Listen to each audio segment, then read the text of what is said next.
அனைவருக்கும் வணக்கம். அஸ்ஸலாமு அலைக்கும். ஐபோவான்.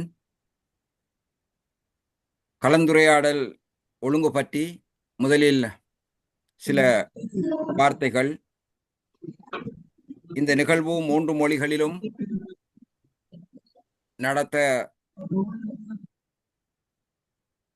நடத்தப்படும். This discussion will be held 3 languages.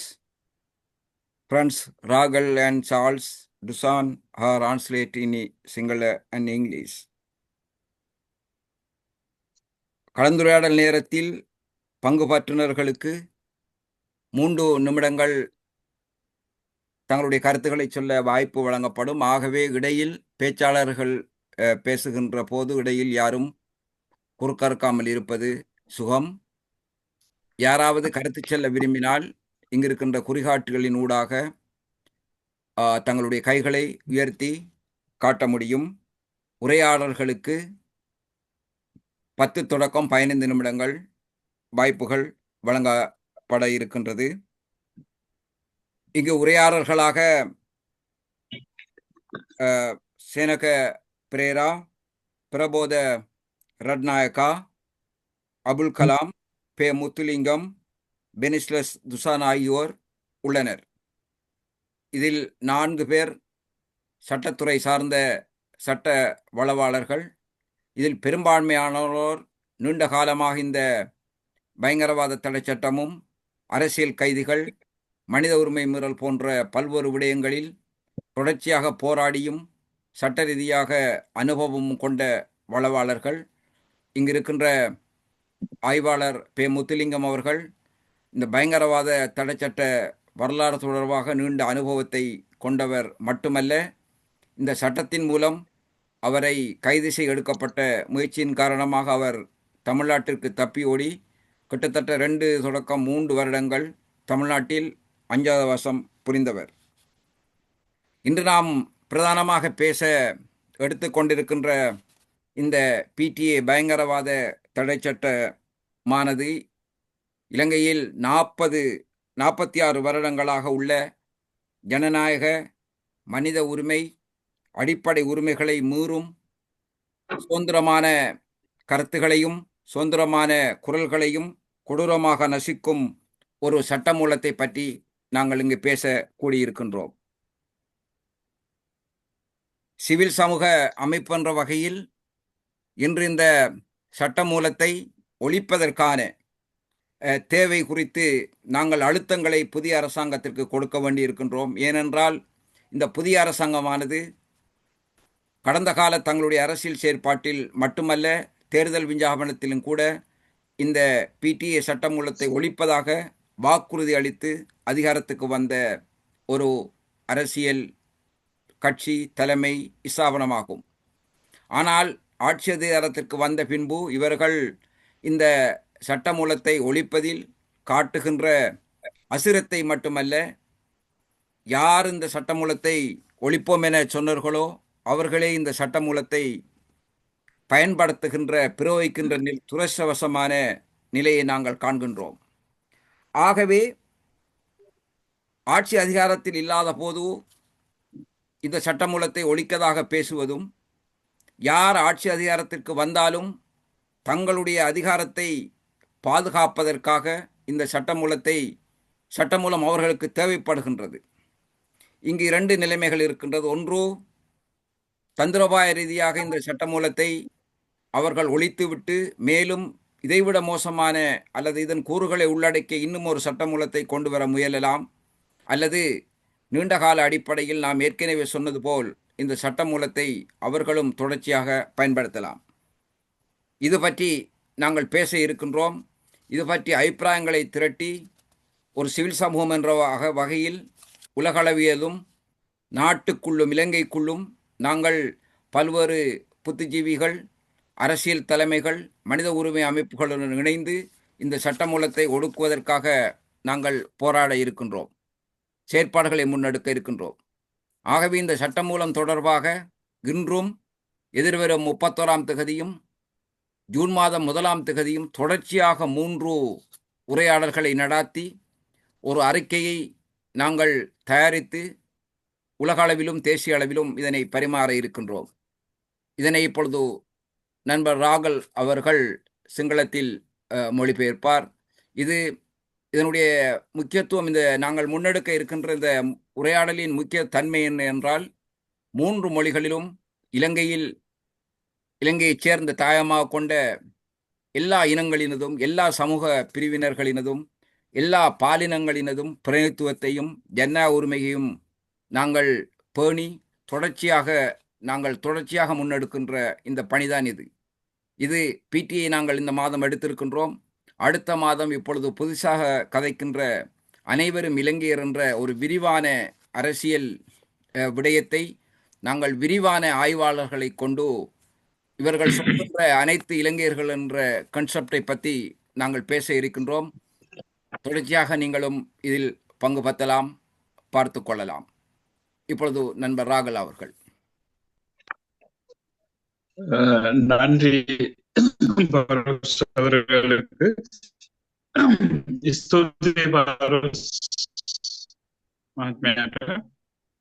මයින්දන්නේ අද දින පැමිණි සිටි සියලු දෙනාම ඉතා ආදරයෙන් ගෞරවයෙන් පිළිගන්නවා. සියලු දෙනාට අයිබෝවන්.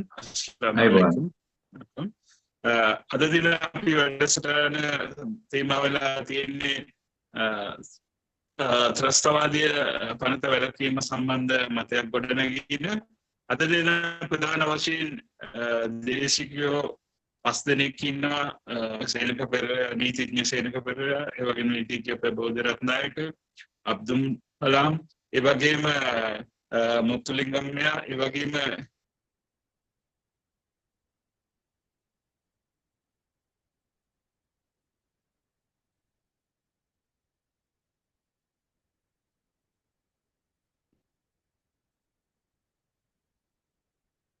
ராகல் சௌதரியா. yes Yeah, okay. Now you can go. අදකින් දින ඒ වගේම නීති ශාස්ත්‍රය අදකින් තියෙන අය ගොඩක් කාලයක් වැඩ කරලා මේ අදකින් තියෙන්නේ. එයාලා තමයි මේ සාකච්ඡාවට අදහස් ඉදිරිපත් කරන්නේ. අපි දන්නා ත්‍රස්තවාදී වැළැක්වීම පනත දැන්ට අවුරුදු 46ක් පමණ අපරටේ ක්‍රියාත්මක වෙනවා. එක ප්‍රජාතන්ත්‍රවාදී විරෝධී විදියට, ඒ වගේම අපි මූලික විද්‍යාවයන් කඩවන විදියට, ඒ වගේම නිදහස් අදහස් ප්‍රකාශ කිරීමට අපිට තියෙන සීමාවන් බරපතල විදියට උල්ලංඝනය කරලා තියෙනවා. සිවිල් සංවිධාන විදියට අපි මේ පිළිබඳව එක් වෙලා PTA නැති කිරීම සඳහා යම් බලපෑම් කිරීමට අවශ්‍යතාවය තියෙනවා. නව රජයේ එන්නේ ඉස්සෙල්ලා නව රජයේ ප්‍රතිපත්ති ප්‍රකාශවල හා ඔවුන්ගේ ප්‍රධාන කාරණාවෙන් එකක් තමයි PTA උන්ට බලයට පත් වුණාට පස්සේ PTA කියන එක නැති කරන බව. බලයට ආවට පස්සේ අපිට දකින්න ලැබෙන්නේ නැහැ. ඒක උන් පාවිච්චි කරනවා උන්ගේ ආණ්ඩුව ආරක්ෂා කිරීම සඳහා. ඒ නිසා මේ පිළිබඳව අපි කතිකාවක් කරගන්න බලාපොරොත්තු වෙනවා. මම හිතන්නේ අත වශයෙන්ම මේ රජයේ සමහර විට මේ තියෙන පනත අවශ්‍ය කරලා මීට වඩා බරපතල පනතක් ගේන්න පුළුවන්, නැත්නම් මේ පනත දිගටම ගෙනියන්න පුළුවන්. ඒ නිසා ලංකාවේ දේශීයවත් ඊට පරිවාර ලෝකෙ පුරා ජීවත් වෙන ලංකාවේ මට ආදරය කරන, ඒ වගේම ලංකාව සම්බන්ධව කටයුතු කරන බුද්ධිමතුන්, ඒ වගේම ඒ සම්බන්ධ උනන්දුවක් දක්වන සිවිල් සංවිධාන අනිත් අය එකතු කරගෙන මේ මාතෘකාවක් අපි ගොඩනැගීම හා යම් කතිකාවක් ගොඩනැගීමට බලාපොරොත්තු වෙනවා. ඒවා දේශීයව හා ජාත්‍යන්තර මට්ටමින් අපි ප්‍රකාශනයක් ලෙස ඉදිරිපත් කරන්න බලනවා.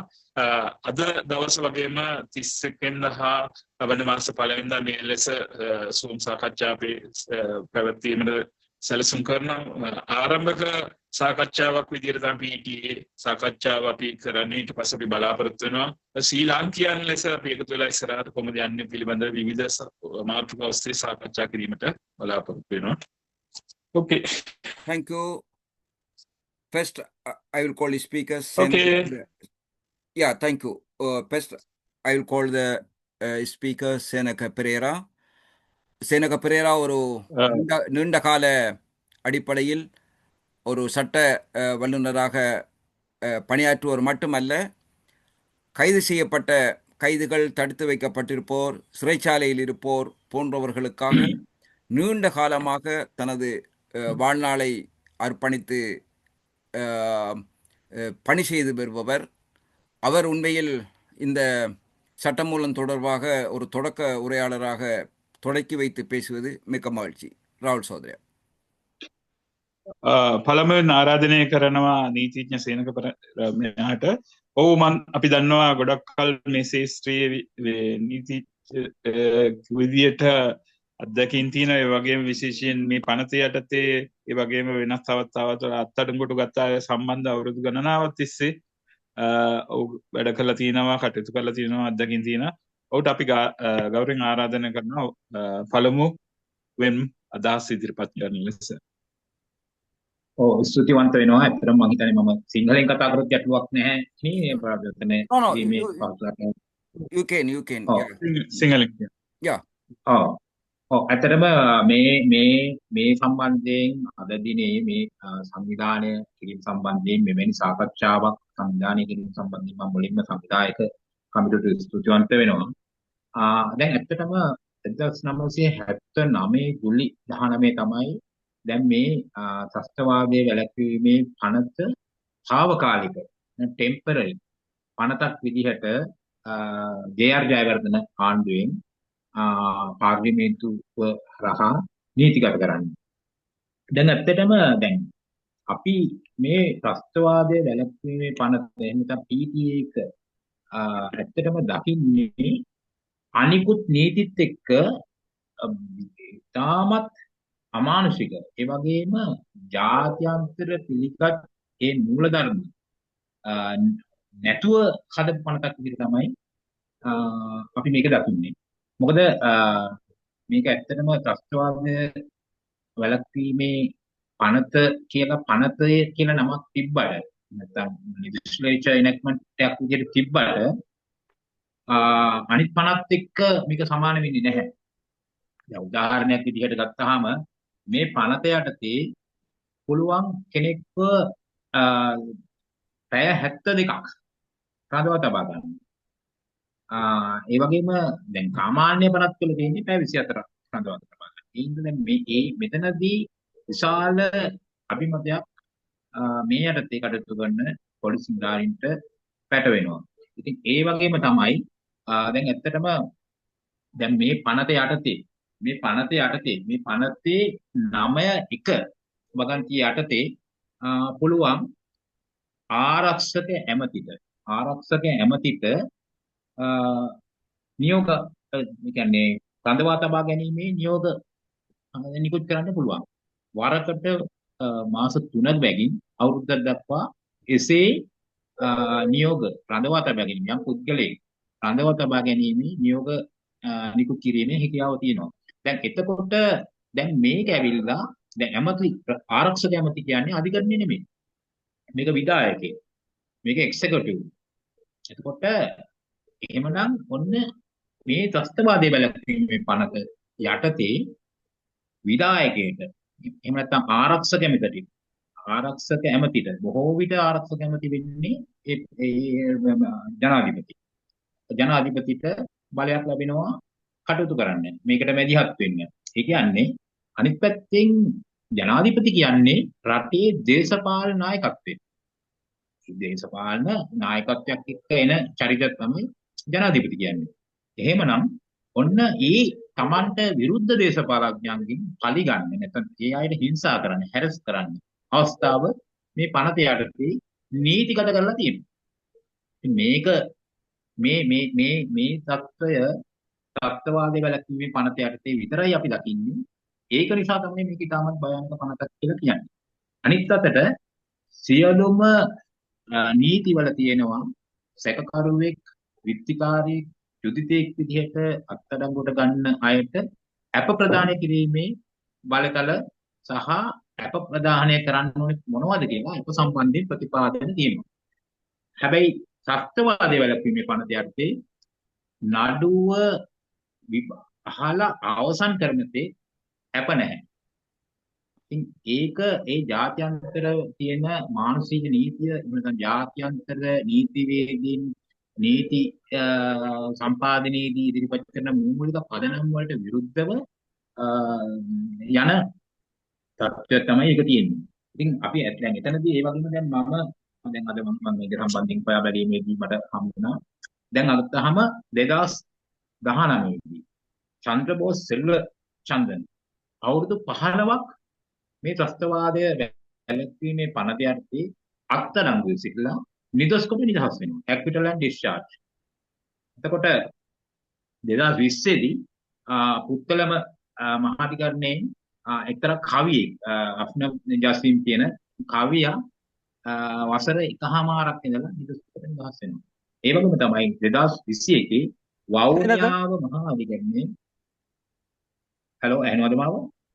No, no, Senaka, yeah, Sivarajan give it, Sivarajan yeah, அவர் yeah, நோட் பண்ணி ஃபுல்லா சொல்லட்டும் அல்லது give the Can you hear me? yeah Can you hear me? yeah of course.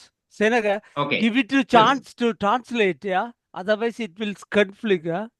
yeah give the 5 minutes translate time Translation. in Tamil Ragal Saudriya please. Okay. Okay. එතකොට ඒ අනුව දැන් මම කියන්නේ එතකොට දැන් 2021 වවුනියාව හයි කෝට් එකෙන් ඒ කන්නදාසන් අවුරුදු 7ක් ඉඳලා නිදහස් කරගෙන නිදහස් වෙනවා. ඒ වගේම මම අවසාන එක්සැම්පල් එක උදාහරණ කියන්න 2024 කන්දයියා යෝගරාජන් කියන මේ කස්ටම් ඔෆිසර් කෙනෙක් අවුරුදු 20ක් ඉඳලා කොළඹ හයි කෝට් එකෙන් acquittal and discharge ඒ කියන්නේ නිදොස් කොට නිදහස් වෙනවා. දැන් මේ මම කියපු උදාහරණ වල දැන් මේ පුද්ගලයන්ගේ ජීවිත කාලයෙන් සැලකිය යුතු කොටසක් මේගොල්ලෝ බන්ධනාගාරයේ තමයි ගෙවලා තියෙන්නේ. මේ PTA නැත්නම් ත්‍රස්තවාදයේ වැළැක්වීමේ පනත යටතේ අත්අඩංගුවට අරගෙන මේගොල්ලෝ රඳවා තබාගෙන තිනවා. හැබැයි අවසානයේ මේගොල්ලන්ට විරුද්ධව සාක්ෂි එහෙම නැත්නම් නඩුවක් නැතුව මේගොල්ලෝ නිදහස් කරලා තියෙනවා. Okay, එතකොට give to translate time the Ragal please Tamil in Tamil. Now how about now do I tell this straightly in English? No, it's not need. Ragal is singular to Tamil. Yeah, now Okay. please. එතකොට Ragal Saudriya. நான் நினைக்கிறேன் இந்த சந்தர்ப்பத்துல இப்படியான ஒரு கலந்துரையாடலை ஏற்பாடு செய்த சம்பந்தமாக நாங்கள் சந்தோஷப்பட வேண்டும். உண்மையாகவே இந்த பிடிஏன்றது முதலாவதாக உருவாக்கப்பட்டது 1979 ஜூலை 19 தற்காலிக ஒரு சட்டமாகத்தான் ஜெயவர்தன் அவர்களின் அரசாங்கத்தால் இது சட்டமாக்கப்பட்டது. இது உண்மையாகவே மனித நேயமற்ற ஒரு சட்டமாகும். சர்வதேச ரீதியால ஏற்றுக்கொள்ளப்பட்ட கோட்பாடுகளுக்கு புறம்பாக மனித உரிமைகள் மீறும் விதமாகத்தான் இந்த சட்டம் உருவாக்கப்பட்டது. பேரளவில் இது பயங்கரவாத தடை சட்டம் என்று குறிப்பிட்டாலும் ஏனைய சட்டங்களோட இது ஒத்து போகாது. அதை விட மீறுவதாகத்தான் எங்களுக்கு காணக்கூடியதாக இருக்கு.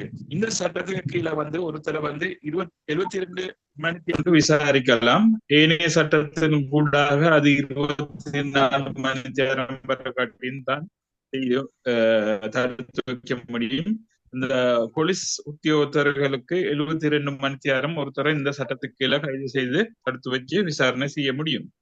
அதே மாதிரி இந்த சட்டத்துல 9.1 பந்தியில குறிப்பிட்டிருக்கு, பாதுகாப்பு அமைச்சருக்கு தேவையான கட்டளை இடலாம் 3 மாசத்துக்கு இவரை தடுத்து வச்சு விசாரணை செய்யறதுக்கு, இவ்வாறு 1 வருடம் வரைக்கும் இவரை தடுத்து வைத்து விசாரணை செய்யறதுக்கான பாதுகாப்பு அமைச்சருக்கு கட்டளை பிறப்பிக்கக்கூடிய அதிகாரம் இந்த சட்டத்தினூடாக இருக்கு.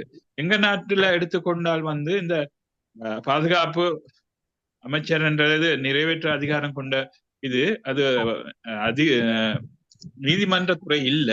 இப்ப அநேகமாக பாதுகாப்பு அமைச்சரா வருவது வந்து இந்த நாட்டுல வந்து ஜனாதிபதி அவர்கள் தான். ஜனாதிபதி அவர்கள்ன்றது நாட்டுல இருக்கிற அரசியல் துறை சார்ந்த ஒரு தலைவர். அப்ப எதிர் அரசியல் கட்சிகள் அவருக்கு பிடிக்கலன்னா அவர்களுக்கு துன்புறுத்துவதற்கு இந்த சட்டத்தை முடியும், அப்படி பயன்படுத்தியும் இருக்காங்க. இல்லாத சட்டத்துல ஒரு சந்தேக நபர் இல்லாட்டி ஒரு எதிராளின்றதுக்கு அவருக்கு வந்து அவருக்கு வந்து பொண்ட் வழங்குறதுக்கு கூடிய அதிக எப்படி என்ன மாதிரி பொண்ட் வழங்கலாம், எப்படி அவர்களுக்கு அந்த பொண்ட் பிறப்பிக்கிற சம்பந்தமாக குறிப்பிட்டிருக்கு. ஆனா இந்த பிடிஎத்துக்கு சட்டத்துக்கு கீழே வந்து பொண்ட் வழங்க முடியாது. அந்த வழக்கு பதிவு செய்யப்பட்டு இறுதியில் தான் வந்து அவருக்கு விடுதலை செய்யப்பட முடியும், இல்லாட்டி அதுக்கு சம்பந்தமாக செயல்பட முடியும். உண்மையாகவே இந்த சட்டம் வந்து சர்வதேச ரீதியாக இருக்கிற மனித உரிமைகள் மீறுவதாக தான் எங்களுக்கு காணக்கூடியதா இருக்கு.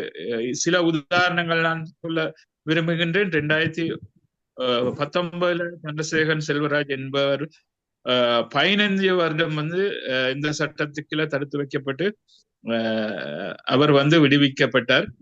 அதே மாதிரி 2020 ரத்னம் நிதர்சனன் அவர்கள் 1 வருஷமும், அதே மாதிரி பவுமியா சேர்ந்த கண்ணதாசன் வந்து 7 வருஷமும், 2024 வந்து கந்தையா யோகராஜன் என்ற ஒரு கஸ்டம் ஆபீசர் கிட்டத்தட்ட 20 வருஷங்கள் சிறையில் தடுத்து வைக்கப்பட்டு விடுவிக்கப்பட்டார்கள். இவர்களுக்கு கடைசியாக சாட்சிகள் இல்லை என்று வழக்கு தொடராமலே இவர்கள் விடுவிக்கப்பட்டார்கள். இவர்கள் வாழ்நாளில் அதிகமாக காலம் வந்து சிறையில இருந்ததாகத்தான் காணப்படுகிறது. இவர்களோட வாழ்க்கையில் உண்மையாக சிறந்த பருவத்தை வந்து இவர்கள் சிறையில தான் கழிக்கப்பட்டிருக்கிறார்கள். இது வந்து இந்த சட்டத்தில் இருக்கிற ஒரு மிகவும் மோசமான நிலை என்று தான் எங்களுக்கு குறிப்பிட்டுக் கொள்ளலாம்.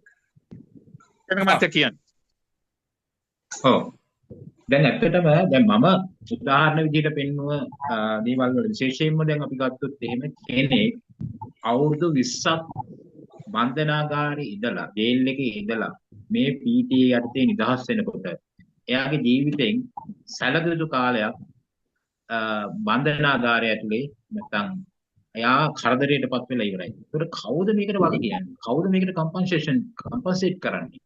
දැන් ඒක ඒ තරමටම මේ තියෙන PTA ත්‍රස්තවාදී වලකීමේ වනත තාමත් භයානක තත්ත්වයක්. ඉතින් අනිත් එක තමයි විශේෂයෙන්ම දැන් මේක ගෙනාවු මුල් කාලේ විශේෂයෙන්ම උතුරු නැගෙනහිර තිබ්බ ඒ කැරලිකාරීත්වයට අවශ්‍ය කටයුතු කරන්න කියලා තමයි පාලකයෝ ඒ රජයන් කටයුතු කරේ. මේකට කිව්වා ඇත්තටම කොටි පනත කියලා මේකට කිව්වා.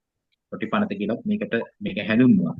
ඉතින් කොහොම නමුත් දැන් 2009 අපි යුද්ධය ඉවර වුණා කියලා කිව්වා. 2009 පස්සේ තවදුරටත් දැන් මේ පනතේ ක්‍රියාකාරීත්වය ඒ විදිහටම අරගෙන යනවා. ඒ අනුව දැන් අවුරුදු 40ක් විතර මේ පනත බොහොම සක්‍රීය විදිහට අරගෙන යනවා. ඒ ආපු හැම රජයක්ම කිව්වා මේ පනත අහෝසි කරනවා කිව්වා. මේ පනත දැන් මේ වර්තමාන ප්‍රසන්ට් ගවර්න්මන්ට් කිව්වා මේක අපි සංශෝධනය කරනවා කියලා. ඉතින් මේ ඔක්කොම දේවල් කියන්නේ ජාත්‍යන්තරයට පේන්න. ජාත්‍යන්තර එක්කෝ ආධාර සමුළුවක් එතන ඔය යුරෝපියන් යුනියන් එකේ මොනවා හරි ඒඩ්ස් ප්‍රෝග්‍රෑම් එකක් තියෙනකොට නැත්නම් මේ අපිට ආධාර දෙනකොට ඒ වෙලාවල් වලට විතරයි මේ පනත සම්බන්ධයෙන් මේ විදිහට බොහොම ප්‍රෝග්‍රෙසිව් වෙන විදිහට කතා කියන්නේ දකුණේ ආණ්ඩුව. දිගින් දිගටම අපිට මේකේ වර්ග කරන්න දෙයක් නැහැ. පහුගිය කාලේ මහින්ද අපි රාජපක්ෂ ගෝඨාභය රාජපක්ෂ මෛත්‍රීපාල ගේ ඉදම්ම මේ ට්‍රෙන්ඩ් එක අපි දකිනවා. මොකද මේ පනත ඉවත් කරන්න උවමනාවක් නැහැ. මොකද මේ පනතෙන් පුළුවන් තමන්ගේ ප්‍රතිවිරුද්ධ තමන්ගේ ඔපොසිටර්ස්ලා සප්‍රෙස් කරන්න, එහෙම නැත්නම් ඒගොල්ලෝ මර්ධනය කරන්න පුළුවන්. ඒක ඒ සම්බන්ධයෙන් ඒ අවශ්‍යතාවයට මේ පනත තියාගෙන ඉන්න තත්ත්වයක් තමයි තියෙන්නේ. මොකද මේ පනතේ සත්‍යවාදී කියන එක පිළිබඳ නිශ්චිත අර්ථකථනයක් නැහැ. නිශ්චිත අර්ථකථනයක් නැහැ. අපි කීප දෙනෙක් එකතු වෙලා කතා කරොත් මීටින් එකක් තිබ්බොත් මේ පනතේ අර්ථය අත්අඩංගුවට අරන් කියන්න පුළුවන්. අපි ත්‍රස්තවාදය ප්‍රවර්ධනය කරන්න කුමන්ත්‍රණය කරා එහෙම නැත්නම් සාකච්ඡා කරා කියලා කියන්න පුළුවන්. එතකොට එහිදී අපේ ඩිෆෙන්ස් එක අපේ තියෙන විත්තිවාචිකයේ කියලා අපි එළියට එනකොට අපි ගොඩාක් අපහසුතාවයටපත් වෙලා එහෙම නැත්නම් අපේ ගොඩාක් දේවල් නැති වෙලා ඉවරයි. ඒක තමයි මේ පනතේ තියෙන භයානකම තත්ත්වය. මොකද නඩුව අහලා ඉවරනකම් මේකට අප නැහැ. ඉතින් මේ තත්ත්වය තියෙන්නේ ඉතින් ඒක නිසා 2009 පස්සේ තවදුරටත් මේ පනත සියලුම පාලකයන් තමන්ගේ රජයට එන විරෝධතා එහෙම නැත්නම් තමන්ගේ රජයට එන විවේචන මර්ධනය කරගන්න ඒවා සම්බන්ධයෙන් සහන ගන්න ඒ ජනතාව මේ පාලනය කරන්න යොදා ගනිමින් ඉන්න තත්ත්වයක් තියෙන්නේ. ඉතින් ඒ 2009ට පස්සේ ඇත්තටම 2009ට කියන්නේ යුද්ධෙන් පස්සේ මේ 342ක් කියලා තියෙන සංඛ්‍යාලයකන 342ක් අත්අඩංගුවට ගත්තා. 342ක් කට පමණයි නඩු පැවරුවේ. 3016ක් නඩු පැවරුවේ නැහැ. ඒ කියන්නේ මේ 73ක් මේ පනත යටතේ අත්අඩංගුවට ගත්ත අයට නඩු පවරන්න බැරි වුණා. ඒගොල්ලෝ නිදහස් වුණා.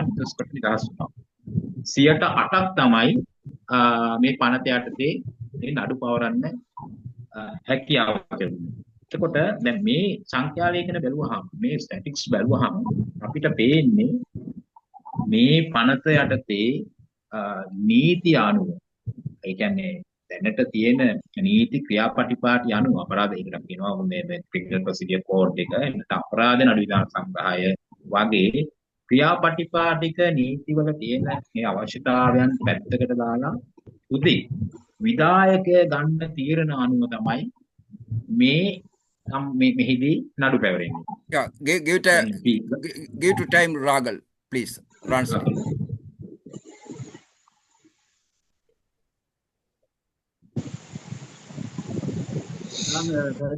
இந்த பிபிஎஸ் சட்டத்துக்கு கீழே கைதானவர்கள் 20 வருடத்திற்கு மேலதிகமாக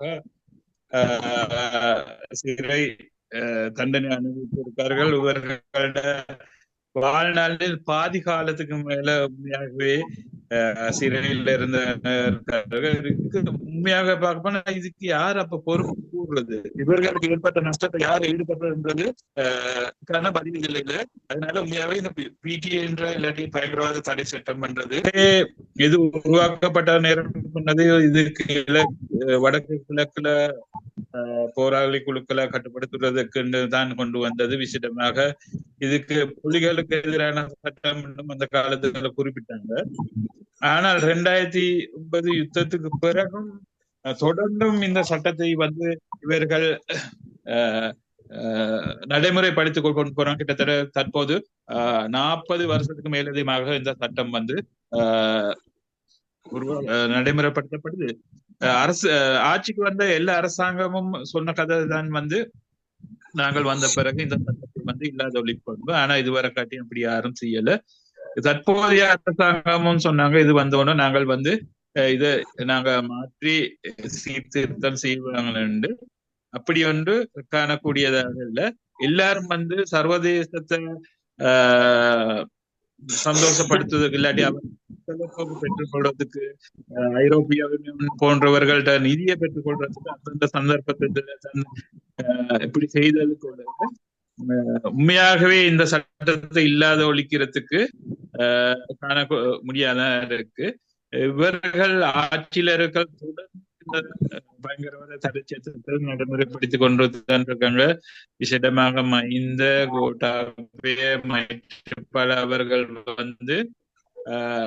அவர்கள் இதுக்கு கீழே வந்து அவர்களுக்கு தேவைய எதிர்குழுக்களுக்கு இல்லாட்டி எதிர் அரசியலில் ஈடுபடுறவர்களுக்கு எதிராக இதை பயன்படுத்தினார்கள். இவர்கள் யாருக்கும் இந்த சட்டத்தை அதே மாதிரி பயங்கரவாத தடை சட்டத்துல வந்து சரியான வரவிலக்கணம் ஒன்று இதுன்னு குறிப்பிட்டில்லை. உதாரணமாக சில பேர் வந்து நாங்க ஒன்று கூடி கழிச்சு இருந்தால் ஒரு கூட்டத்தை நடத்தினால் கூட அத பயங்கரவாத தடை சட்டத்துக்குள்ள பயங்கரவாதத்தை உருவாக்குறதுக்கு முயற்சி செய்யறாங்கன்றத கீழே வந்து கைது செய்யலாம். இது உண்மையாகவே இதனால் வந்து ஏற்படலாம் பாதிப்பு இல்லாட்டி ஏற்படுற சங்கடங்கள் வந்து எங்களுக்கு அது நிவர்த்தி செய்ய முடியாது.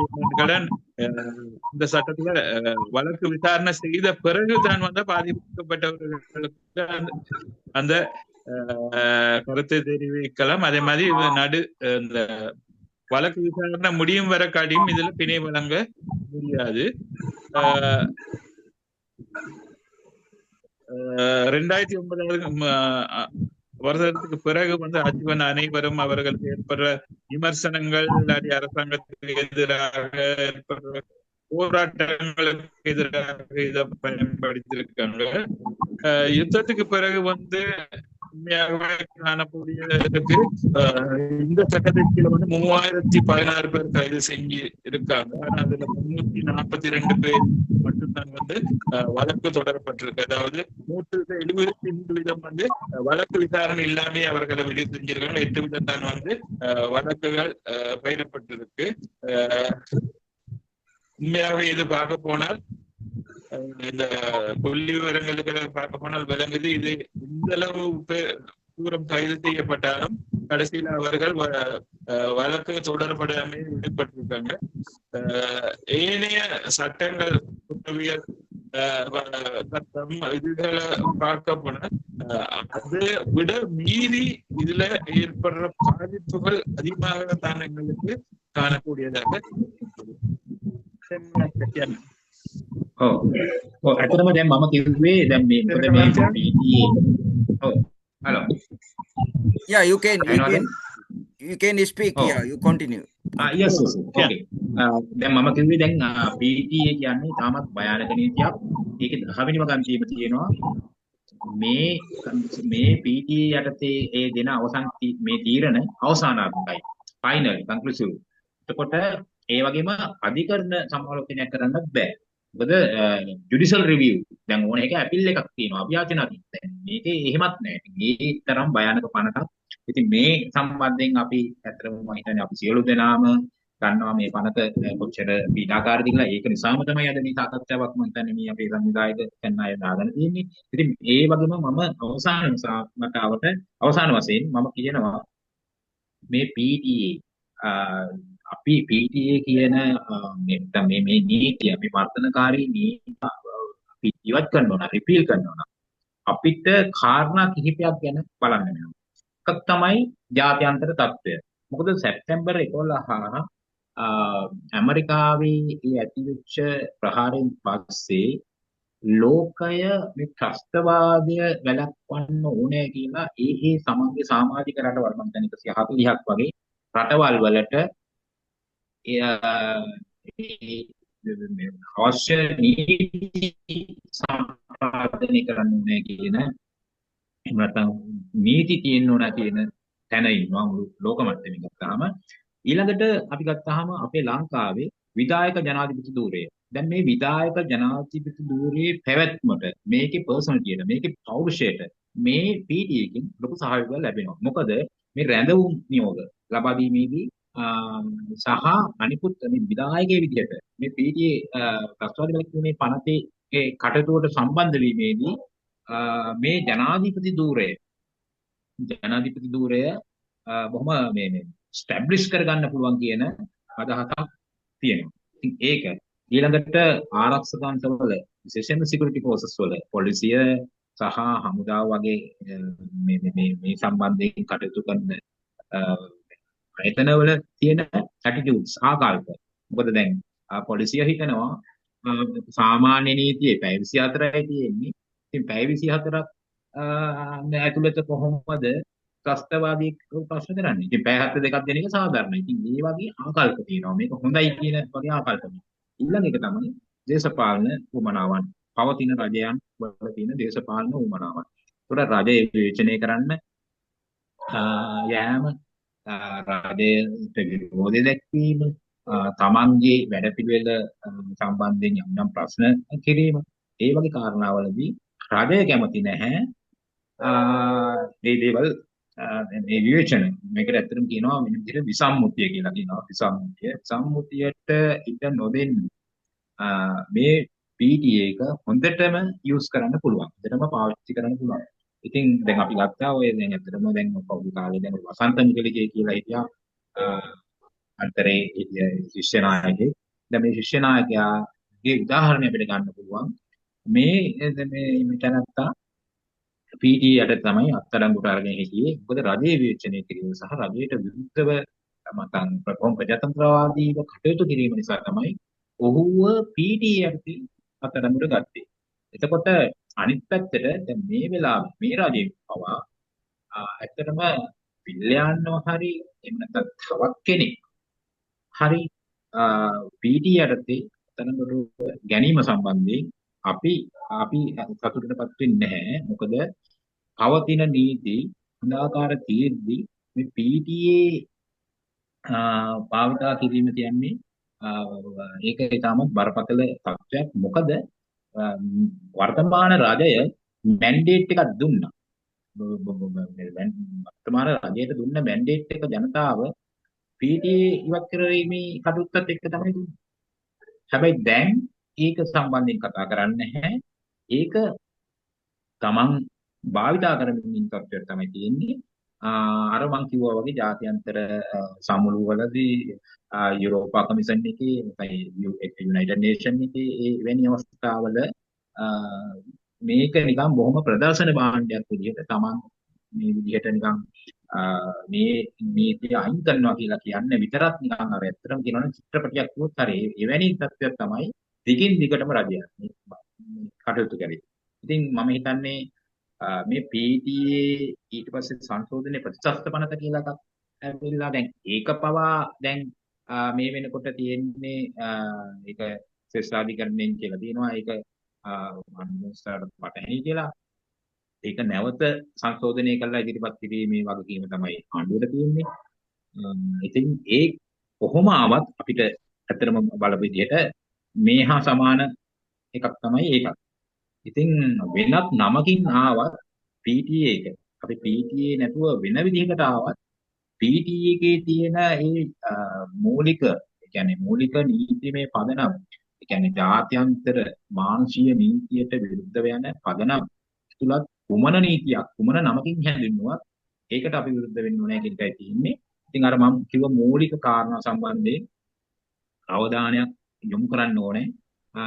මේ සම්බන්ධයෙන් අපි ඉදිරියට යෑමේදී දැන් පවතින තත්ත්වයට විවේචනය කිරීමේදී පවතින තත්ත්වයට විරුද්ධව බලවේගයක් හැදීමේදී අර මූලික කාරණා සැලකිල්ලට ගන්න කියලා මම සියලු දෙනාගෙන් ඉල්ලා සිටිනවා. කොමිස්ටර්. Thank you. Now Ragal Sahodariya, please. PTA இருக்கிற 10ஆம் பந்திக்காமைய அதுல குறிப்பிடப்பட்டிருக்க அந்த வழக்குல முடிவு தான் இறுதி முடிவு என்று அதே மாதிரி எங்க நீதிமன்றத்துக்கு இது சம்பந்தமாக தொகுப்புரை ஒன்று செய்யல. அதே மாதிரி எனக்கு அப்பீல் பண்ண முடியாது. உண்மையாகவே இப்படியான நிலை காணக்கூடிய இருக்கிறனால இது இந்த சட்டம் மிகவும் ஒரு சமூகத்துக்கு மோசமான ஒரு சட்டம் என்று தான் எங்களுக்கு குறிப்பிட முடியும். எங்களுக்கு தெரியும் இந்த PTA சம்பந்தமாக இது பார்க்கும்போது எங்களுக்கு தெரியும் இப்ப நான் சர்வதேச ரீதியில பார்க்க போனா அமெரிக்கால ஏற்பட்ட செப்டம்பர் 11 தாக்குதலுக்கு பிறகு உலகம் கூடாகவும் இந்த பயங்கரவாதத்துக்கு எதிராக சட்டங்கள் உருவாக்க வேண்டும் என்று 140 நாடுகள் போல அவர்களோட நாட்டுல சட்டங்களை உருவாக்கி இருக்காங்க. அதே மாதிரி இலங்கையை எடுத்துக்கொண்டா இலங்கையில இந்த நிறைவேற்று அதிகாரம் கொண்ட ஜனமுறை இருக்கிறனால அந்த நிறைவேற்று அதிகாரத்துவத்துல அந்த அதிகாரத்தை தக்க வைக்கிறதுக்கு இல்லாட்டி அந்த அதிகாரத்தை எஸ்டாப்ளிஷ் பண்றதுக்கு தடுத்து வைக்கும் சட்டத்தை பயன்படுத்தக்கூடியதாக காணக்கூடியதா இருக்கு. அதே மாதிரி போலீசார் இராணுவத்தோட மனப்பாங்க அவர்கள் நினைக்கிறாங்க சாதாரண சட்டத்துக்குள்ள 24 மணித்தியாலம் தான் தடுத்து வச்சு விசாரிக்கலாம், பயங்கரவாத செயற்பாட்டில் ஈடுபட்டவர்களுக்கு இது போதாது 22 மணித்தியாலம் இருக்க வேண்டும் என்று இவர்கள் நினைக்கிறாங்க. மூன்றாவது தான் இந்த அரசியல் நோக்கங்கள், அரசை விமர்சனம் செய்வர், அரசுக்கு எதிராக போராட்டம் செய்யற போன்ற இதுகளை தடுக்கிறதுக்கு இது பயன்படுத்தக்கூடியதாகத்தான் இந்த சட்டம் தொடர்ந்தும் வைத்திருக்கிறதுக்கு தான் எங்களுக்கு காணக்கூடியதா இருக்கு. அண்மையில் நடந்த ஒரு சம்பந்தம், வசந்தன் என்பவர் வந்து பிடிஏக்கு கீழே தான் வந்து கைது செய்யப்பட்டு அவர் வந்து ஜனநாயக ரீதியாக தான் அந்த போராட்டங்களை செய்தார். ஆனால் அவரை கட்டுப்படுத்துறதுக்கு இந்த சட்டத்தை பயன்படுத்துறது. இப்ப அண்மை காலமாக எங்களுக்கு தெரியும் பில்லி அனுப்பப்பட்ட சில பேர்களும் இந்த பிடிஏ என்று தான் எனது கருத்து என்னன்னு கேட்டால், அவர்கள் பிடிஏல நாட்டில் இருக்க ஏனைய சட்டங்களை பயன்படுத்தி அதுல இருக்கிற பயன்படுத்தி அந்த சட்ட நடவடிக்கைகளை முன்னெடுத்து போகலாம். அப்ப இந்த அரசாங்கம் வந்து அவர்களோட மெண்டேட் இருந்தது வந்து பிடிஏ அகற்றுவது என்று அதுக்குத்தான் மக்கள் வந்து பார்த்தார்கள், அவர்களுக்கு அதிகாரம் கொடுத்தார்கள். அவர்களை பார்க்கும்போது அப்படி எங்களுக்கு காணக்கூடியதா இல்லை. அவர்கள் வந்து யுஎன் இல்லாட்டி இயூல வந்து ஒரு பிரதர்சன பொருளாகத்தான் இது தொடர்ந்தும் காணக்கூடியதா இருக்கு. உண்மையாகவே இது வந்து ஜனநாயக ரீதிக்கு ஒரு முரணானது. உண்மையாகவே பிடிஏ இதுல வந்து நாங்கள் உண்மையாகவே நாங்கள் இதற்கு எதிராக நாங்கள் கருத்தை தெரிவிக்கணும், கவனத்தில் கொண்டு போடணும். அதே மாதிரி பிடிஏக்கு எதிர்காலத்துல சில நேரம் எங்களுக்கு தெரியும் இதுக்கு மேலதிகமாக இந்த சட்டத்துக்கு மேலதிகமாக இந்த மாற்று சட்டம் கொண்டு வர முயற்சி செஞ்சாங்க. அது வந்து எங்களோட உச்ச நீதிமன்றத்துல வந்து அதற்கு அது உண்மையாக எங்களோட அரசியல் அமைக்கு பொருந்தாது என்று அதை வந்து திருத்தி அமைக்க சொல்லி இருந்தாங்க. எதிர்காலத்துல இப்படி ஒரு சட்டம் வந்தால் சில நேரம் நாங்கள் அதில் கவனத்தில் கொள்ள வேண்டும். இப்படியான இருந்தாலும் அது வந்து சர்வதேச மனிதநேய சட்டங்களுக்கு அமையத்தான் இருக்க வேண்டும் என்று நாங்கள் கவனத்தில் எடுத்துக்கொள்ள வேண்டும். மிக்க நன்றி சட்டவாளர் சேனகா பெரேரா அவர்களே. தொடர்ச்சியாக இந்த பணியில் நீங்கள் ஈடுபட்டு கொண்டிருக்கின்றீர்கள். நாம் எல்லோரும் இணைந்துதான் இந்த விடயத்துக்கு எதிராக செயற்பட வேண்டியிருக்கிறது. ஒன்றோடொன்று உண்மையாக தொடர்புபட்ட விடயம்தான் இது. நிறைவேற்று அதிகாரமிக்க ஜனாதிபதி மக்களை தங்களுடைய பலங்களுக்கு எதிராக கலந்தெழுகின்ற மக்களை ஒடுக்குதல், உரிமைகள், மக்கள் இனங்கள் பிரதேசங்களுடைய உரிமைகளை ஒடுக்குதல் போன்ற பல்வேறு அம்சங்களில் இந்த சட்டம் ஒன்றோடொன்று தொடர்பட்டு கொண்டிருக்கிறது. அதிகாரத்திற்கு வந்தால் இந்த சட்டம் இவர்களுக்கு தேவைப்படுவது மிக முக்கியமான விடயம். ஆகவே இந்த சட்டம் அனைத்து மக்களுக்கும் எதிராக பாவிக்கப்பட்டிருக்கிறது. தமிழ் மக்கள், முஸ்லிம் மக்கள், மலையாள மக்கள், ஏன் சிங்கள மக்களுக்கு எதிராகவும் கூட பாவிக்கப்பட்டு இருக்கின்றது. ஒரு மோசமான கொடூர ஒடுக்குமுறை சட்டத்தை 46 வருடங்கள் வைத்திருக்கின்ற இந்த அரசியல் போக்குக்கு எதிராக இன்று மாறி இருக்கின்ற இந்த அரசியல் சூழலில் நாங்கள் முழுமூச்சாக போராட வேண்டும் என்று நான் கேட்டுக்கொள்கின்றேன். ராகுல் சௌத்ரியா. ස්තුති නීතිඥ සේනක මහත්තයාට. මම හිතනවා ගොඩක් අත්දැකීම් තියෙනවා, ගොඩක් කල් මේ සම්බන්ධ කටයුතු කරලා තියෙනවා. ඒක අපිට වැදගත්. ඒ වගේම ඉදිරියට අපි එකිනෙකා සම්බන්ධ වෙලා තමයි මේ කටයුතු අපි ඉස්සරහට කරගෙන යන්න ඕනේ. අපි ඔබ කියපු වගේ මේ විධායක ජනාධිපති වෙන්න පුළුවන්, මේ පනත වෙන්න පුළුවන්, මිනිසුන්ගේ අයිතිවාසිකම් වෙන්න පුළුවන්, ඒවා කඩවීම වෙන්න එකිනෙකට බැඳී සම්බන්ධ වෙලා තමයි තියෙන්නේ. එතකොට මේ එකිනෙකට අතර අන්තර් සම්බන්ධයක් තියෙනවා. බලයට පැමිණියොත් ඔවුන් කරන්නේ ඇවිල්ලා ඒක ආරක්ෂා කරන්න, ඒක ඔවුන්ගේ පැවැත්ම සඳහා භාවිත කරන එක තමයි දන්නේ. මේ පනත මගින් ඇත්තටම තමිල් ප්‍රජාව සිංහල ප්‍රජාව වෙන්න පුළුවන්, මලයක වෙන්න, මුස්ලිම් ප්‍රජාව වෙන්න සියලු දෙනාම මේකෙන් බලපෑමට ලක් වෙලා තියෙන අවුරුදු 46ක් වගේ දීර්ඝ කාලයක් මේ පනත නිසා අපි බලපෑමට ලක් වෙලා තියෙනවා. මේක ඉතාම අමානුෂික වූ පනතක්. ඒ නිසා මේ වෙනස් වූ පාලන තන්ත්‍රයේ නිසා අපි සියලු දෙනාම එකතු වෙලා ලොකු උත්සාහ කරලා ලොකු බලපෑමක් කරන්න ඕනේ මේ පනත වෙනස් කිරීම සඳහා. ஓகே சொல்லுங்க. ஓகே இப்பொழுது ஹலோ இரண்டாவது ஹலோ பவர் சொல்லுங்க. ஹலோ இரண்டாவது பேச்சாளருக்குரிய நேரம் சட்டத்தரணி அபுல் கலாம் அவர்கள் இப்பொழுது பேசுவார். நேரத்தை தயவுசெய்து கவனத்தில் கொள்ளுங்கள். அவர் தொடர்ச்சியாக பேசுவார். அதனுடைய சாராம்சத்தை நண்பர் ராகுல் அவர்கள் சிங்களத்தில் மொழிபெயர்ப்பார்.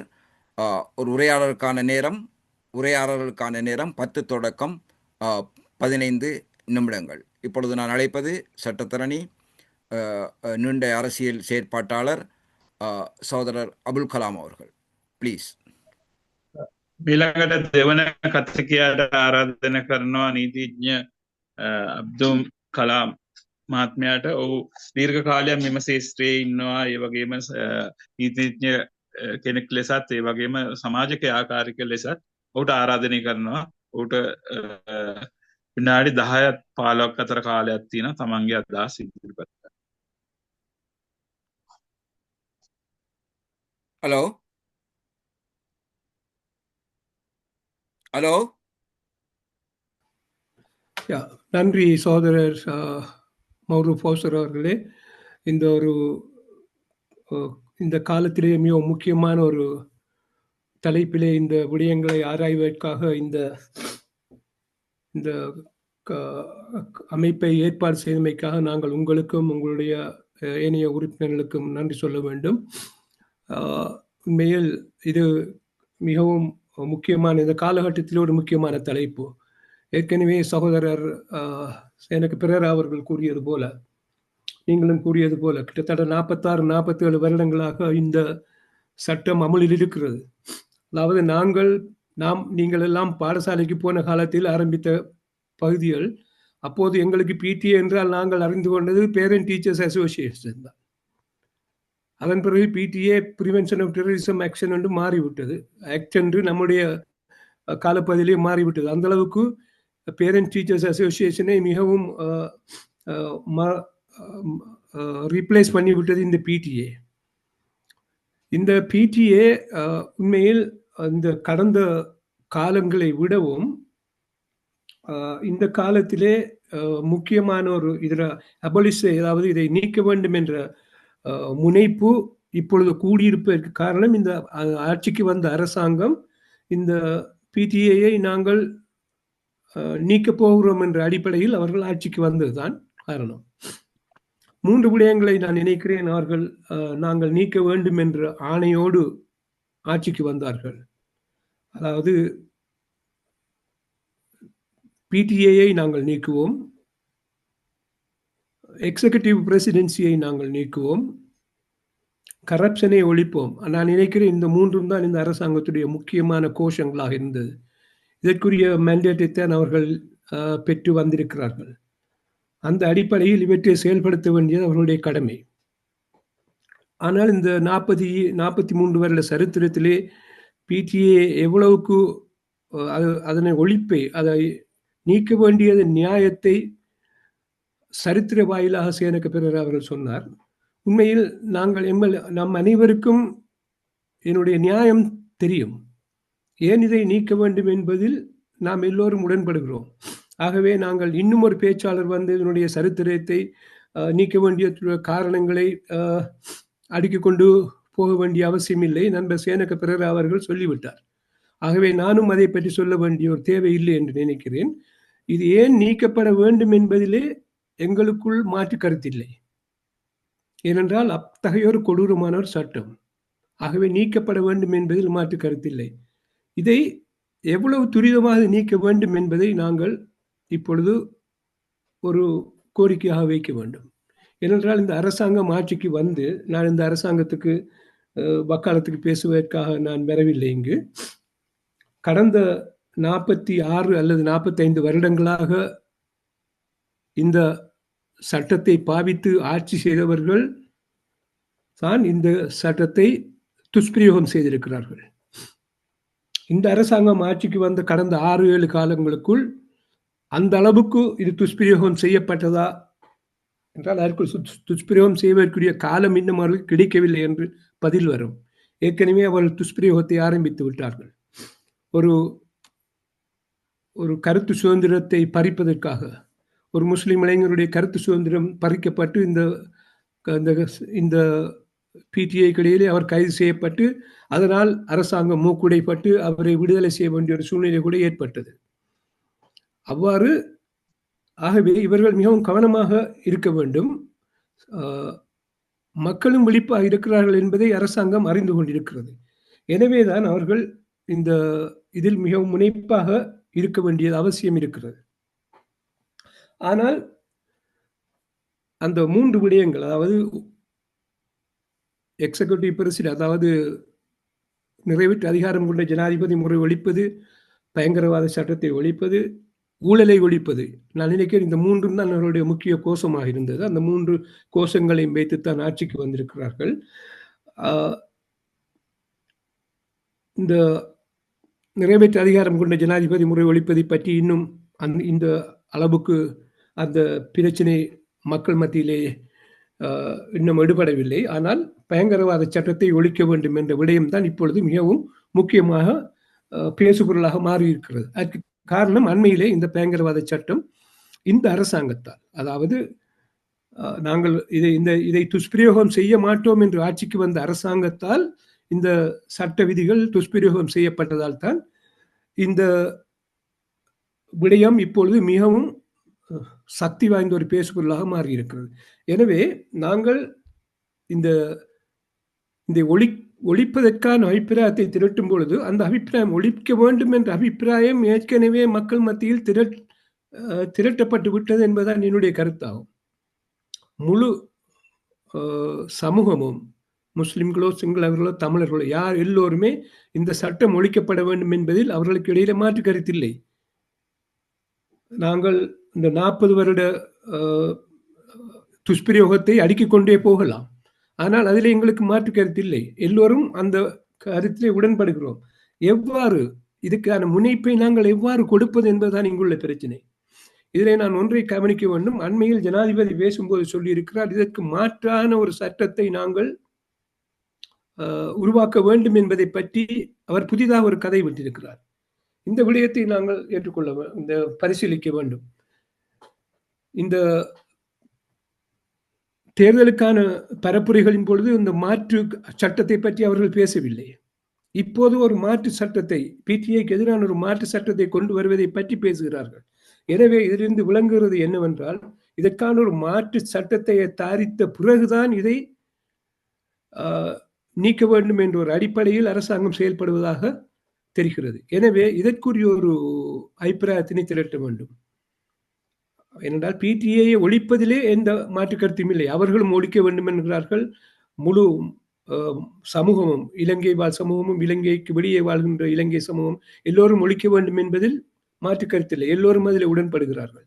எவ்வாறு ஒழிக்கப் போகிறார்கள்? அதை அவ்வாறே முற்றுமுழுதாக ஒழிக்கிறதா, அல்லது அதற்கு மாற்றீடாக ஒரு காப்பி பேஸ்ட் பண்ணி இன்னொரு சட்டத்தை கொண்டு வந்து ஒழிப்பதா என்ற விடயம் அங்கே முக்கியமாக இதை நாங்கள் பரிசீலிக்க வேண்டும். 2வது, ஒரு காலக்கெடு, இதை ஒழிப்பதற்கான ஒரு காலக்கெடுவை கொடுக்க வேண்டும். உண்மையில் நாங்கள் ஒன்றை யோசிக்க வேண்டும். எடுத்த எடுப்பிலேயே இதை ஒழிக்க வேண்டும் என்று சொல்லி அவர்களுக்கு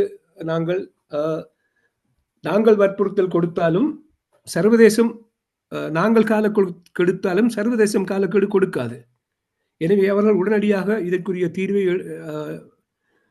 அவர்கள் இந்த ஒழிப்பதற்கான நடவடிக்கை எடுக்க வேண்டும். எனவே நாங்கள் அந்த விடயத்திலும் கவனம் செலுத்த வேண்டும். அதற்குரிய காலக்கெடுவை கொடுக்க வேண்டும். அடுத்ததாக அதற்குரிய அந்த ஒழிப்பதற்கான முறைமைகள் எவ்வாறு, அந்த டைம் ஃப்ரேம் ஒன்றை கொடுக்க வேண்டும், ஒழிப்பதற்கான முறைகளை கொடுக்க வேண்டும். அந்த காலக்கெடு முடியும் வரையிலும் இந்த பிடிஏ துஷ்பிரயோகம் செய்யப்பட மாட்டாது என்ற ஒரு உறுதிமொழியை இந்த அரசாங்கம் மக்களுக்கு வழங்க வேண்டும். ஏற்கனவே சில விடயங்களில் இந்த பிடிஏ இந்த அரசாங்கத்தால் துஷ்பிரயோகம் செய்யப்பட்டிருக்கிறது. 46, 45 வருடங்களாக துஷ்பிரயோகம் செய்யப்பட்டதை விடவும் இந்த அரசாங்கம் துஷ்பிரயோகம் செய்த சம்பவங்கள் குறைவு என்று சொல்லலாம். ஏனென்றால் அவர்கள் ஆட்சி செய்த காலமும் குறைவு. எனவேதான் அந்த துஷ்பிரயோகம் செய்த பட்டியலும் குறைந்திருக்கிறது என்று நினைக்கிறேன். இருந்தாலும் அவர்களுக்கிடையே அவர்களிடமிருந்து நாங்கள் ஒரு உறுதிமொழியை பெற வேண்டும். இந்த பிடிஏ அபாலிஷ் பண்ணப்படும் வரையும் இது துஷ்பிரயோகம் செய்யப்பட மாட்டாது என்ற உறுதிமொழி அவர்களிடம் பெற வேண்டும். பிடிஏ அபாலிஷ் பண்ணுவதற்குரிய ஒரு டைம் ஃப்ரேமை அவர்களிடம் இருந்து பெற வேண்டும். மற்றது இந்த பிடிஏ இன்னும் ஒரு வடிவத்தில் இந்த நாட்டில் அமுல்படுத்தப்படாது என்ற ஒரு உறுதிமொழியும் பெறப்பட வேண்டும். இந்த அடிப்படையில் எங்களுடைய அந்த இந்த கேதரிங் இந்த வழியை நோக்கி நடக்க வேண்டும் என்பதுதான் என்னுடைய ஒரு வேண்டுகோளாகும். ஏனென்றால் நாங்கள் 40 வருட சரித்திரத்தை பேசிக்கொண்டு தொடர்ந்து ஒவ்வொரு பேச்சாளரும் அதை பேசிக்கொண்டு போவதில் அதில் நாமல் காலத்தை கடத்த வேண்டிய அவசியம் இல்லை. ஏற்கனவே அதை சேனக நண்பர் சொல்லிவிட்டார். ஆகவே மேற்கொண்டு பேசும் பேச்சாளர்களும் நான் நினைக்கிறேன் என்னுடைய கருத்துக்களோடு மொடரேட்டர் சகோதரர் பவுசர் அவர்கள் உடன்படுவீர்கள் என்று. இந்த அடிப்படையில் இந்த பேச்சுவார்த்தையை நாங்கள் நகர்த்தி கொண்டு செல்வது பொருத்தமாக இருக்கும் என்று நான் நினைக்கிறேன். நன்றி. தொடர்ந்து கேள்விகளுக்கு நான் தயாராக இருக்கிறேன், பதில் சொல்வேன். நன்றி ராகல் சகோதரியா.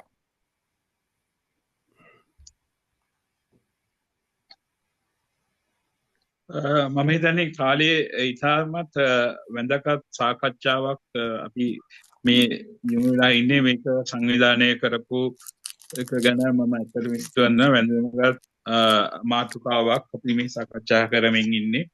සේනක සහෝදරයා කිව්වා වගේ අවුරුදු 46ක් 49ක් පමණ කාලයක් මේ පනත අපි අත්දකිනවා, ඒකට මුහුණ දෙනවා.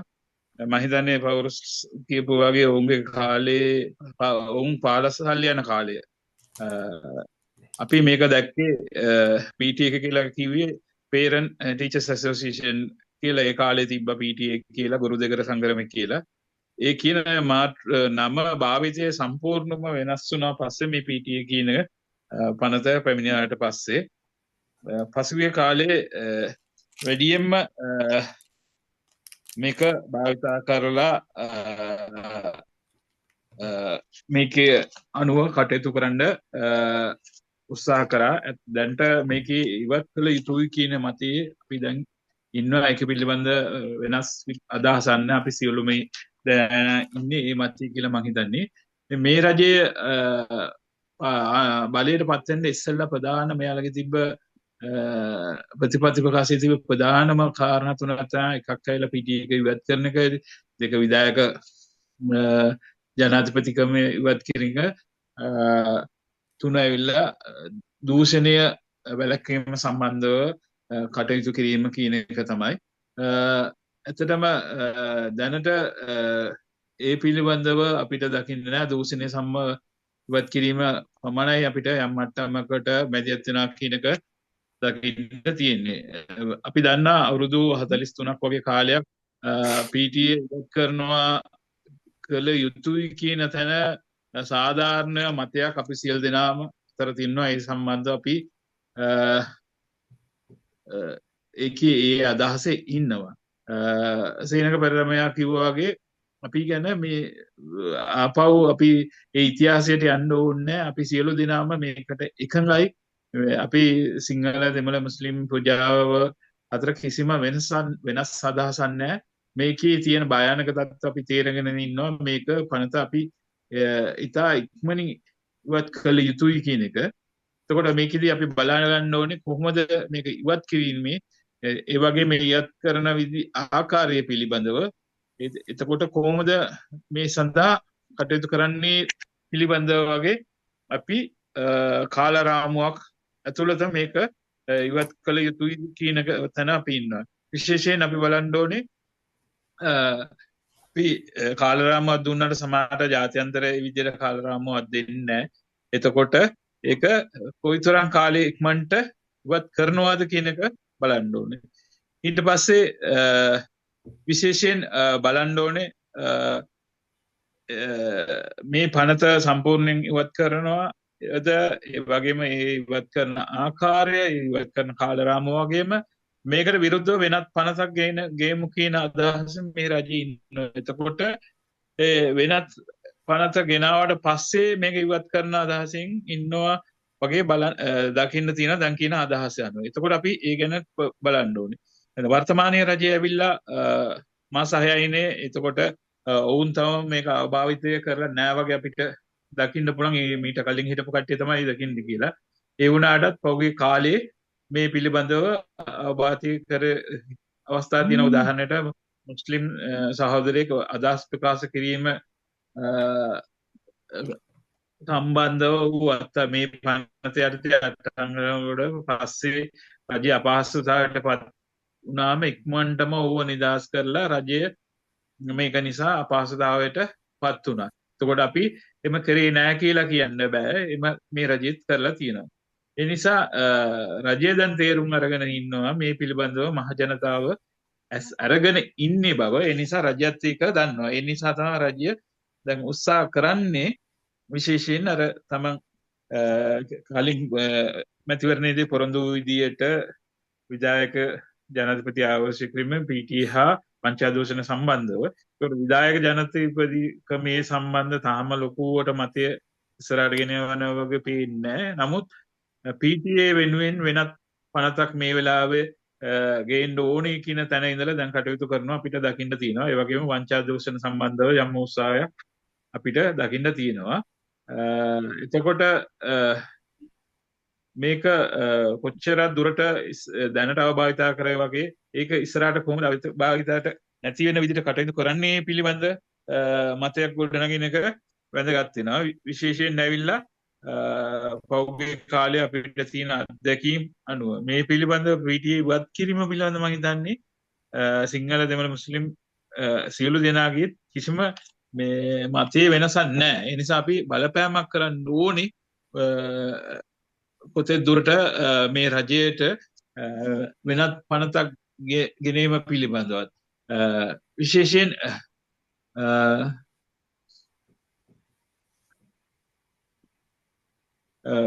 PTA සම්පූර්ණ ඉවත් කරනවාද? ඒ වගේම ඒ පිළිබඳව වෙනත් පනතක් ගෙනනවා නම් ඒ පිළිබඳවත් අපි සැලකිල්ලට ගන්න ඕනේ. විශේෂයෙන් එහෙම පනතක් අවශ්‍යද කියලා. ඒ වගේම නිශ්චිත දින කාල රාමුවක් තුල දෙන්න ඕනේ මේ පනත ඉක්මනට ඉවත් කරනවා වගේ. ඒ වගේම තව රජයේ ජනතාවට පොරොන්දුවක් දී යන්න ඕනේ.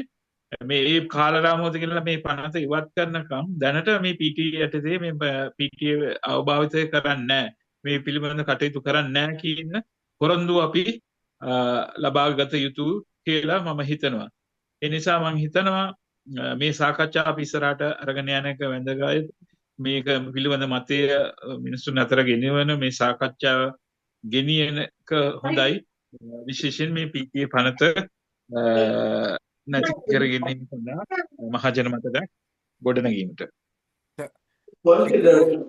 தேங்க்யூ. இங்கு பலவாளராக கலந்து கொண்டு தனது கருத்துக்களை வைத்து அவருடைய சில முன்மொழிவுகளை இங்கு வைத்திருக்கின்றார். அவை நிச்சயமாக கருத்தில் கொள்ளப்பட வேண்டியது. தேங்க்யூ சகோதரர் அபுல் கலாம் அவர்களே. இங்கு கலந்துரையாடல் நேரத்தில் உங்களுக்கான வாய்ப்புகள் தரப்படும். இங்கு ராஜன் அவர்கள் தனக்கான நேரத்தை கேட்டிருக்கின்றார். உரையாடலுடைய உரை முடிந்ததன் பின் ஒவ்வொருவருக்கும் 3 தொடக்கம் 5 நிமிடங்கள் நேரம் தரப்படும். ஒரு உரையை கருத்துக்களை எழுதி வைத்து கொண்டு பேசுங்கள். இங்கு சகோதரர் அபுல் கலாம் அவர்கள் இந்த வரலாறை பற்றி பேச தேவையில்லை. நாங்கள் இங்கு எடுத்திருக்கின்ற தலைப்பை முன்னோக்கி செல்வதற்கான உங்களுடைய ஆலோசனைகள் முன்மொழிவுகளை நீங்கள் கட்டாயம் தெரிவிக்க வேண்டும் என கேட்டுக்கொள்கின்றோம். அடுத்து நான் பேச அழைப்பது பிரபோத ரத்நாயக்கா. இவரும் நண்பர் சேனக்க பிரேரா போன்று அவருடன் இணைந்து இந்த பணிகளில் நீண்ட காலமாக செயற்பட்டு வருபவர். ஒரு தீர்க்கமான உறுதியான சட்டவாளர், அரசியல் சமூக செயற்பாட்டாளர், மனித உரிமைகளுக்காக நீண்ட காலமாக போராடி வருபவர். அவரை நான் அழைக்கின்றேன். பிரபோத ரத்நாயக்கா. இவர் ஒரு சட்டவாளர். ராகல் சௌதரியா ப்ளீஸ். ස්තුතියි අබ්දුල් කලාම් නීතිඥ මහත්මයාට ඔහුගේ අදහස් ඉදිරිපත් කරනකොට ඔහුගේ අදහස අනුව අපි ඉතිහාසය ගැන අපි නැවත කතා කරන්න ඕනේ මේ PTA සම්බන්ධව. මේක ඉස්සරහට කොහොමද ගෙනියන්නේ වගේ අදහස අපි කියනවා නෝනයි. රාජන් යන එක්කෙනා අත ඔස්සලා තියෙනවා. ඒ නිසා දැනට නෙමෙයි අපි සාකච්ඡා අවස්ථාවේදී ඌට අවස්ථාව ලබා දෙන්න ලබනවා. ඔවුගේ කරුණ ලියා තබා ගන්න මෙදින දේශකයන් කතා කරාට පස්සේ ඔවුන්ගේ අවස්ථාව ලබා දෙන්න වෙනවා. ඊළඟට අවස්ථාව නීතිඥ ප්‍රබෝධ රත්නායක මයාට ඔව් සේනක පෙරේරා මෙයා සමග සම්බන්ධ වෙලා මේ සම්බන්ධව දීර්ඝ කාලීන වැඩ කරන අත්දැකීම් තියෙන කටයුතු කරලා තියෙන කෙනෙක්. එතකොට ඌට මම ගෞරවයෙන් ආරාධනා කරනවා ඊළඟ ඌගේ අදහස් ටික ඉදිරිපත් කරන්න කියලා. ප්‍රබෝධ. Okay. Yeah. Go ahead. එතකොට ඇත්තටම මේ සාකච්ඡාව සංවිධානය කරපු මේ People's Democratic Forum මේ එකතුවටම විස්තර කරනවා මම මේකට සම්බන්ධ කර ගැනීම සම්බන්ධයෙන් අපි කතා කරා ඇත්තටම මේ ත්‍රස්තවාදී වැළැක්වීමේ පනත PTA සම්බන්ධයෙන් මේ PT එක අහෝසි කළ යුතුයි. ඒ ගැන කිසිම විවාදයක් නැහැ. මූලිකම කාරණේ තමයි ඇත්තටම මේක අහෝසි කිරීම කරන්න තව පනතක් ගෙනල්ලා මේක අහෝසි කරනවා කියන එක මම එච්චර පිළිගන්නේ නැහැ. නැති කාරණයක්. අහෝසි කරනවා නම් මේක අද උනත් අහෝසි කරනවා. මොකද මේ තව පනතක් ගෙනල්ලා මේක අහෝසි කරනවා කියන එක යම් විදිහකට මීට පෙර ආණ්ඩු සිදු කළා වගේ යම් කපටි උත්තරයක්.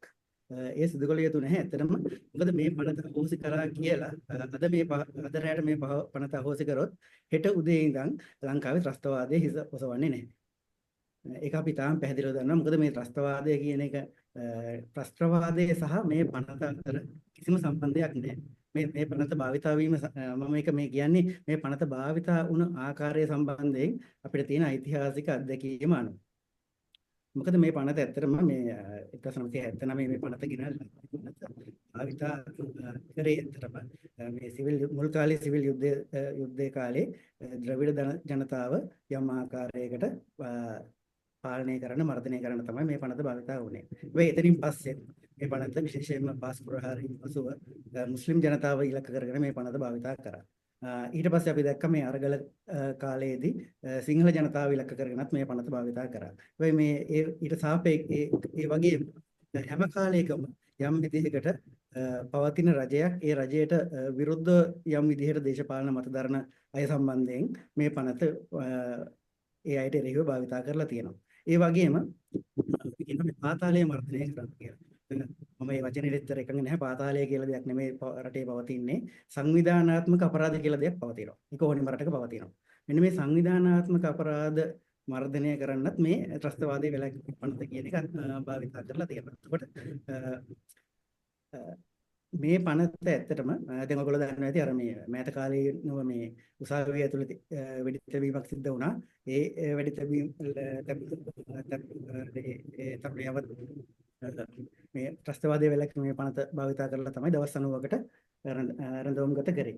එතකොට මෙන්න මේවා මේවට ඇත්තටම රටේ දැනට පවතින නීතිය භාවිතා කරන්නේ.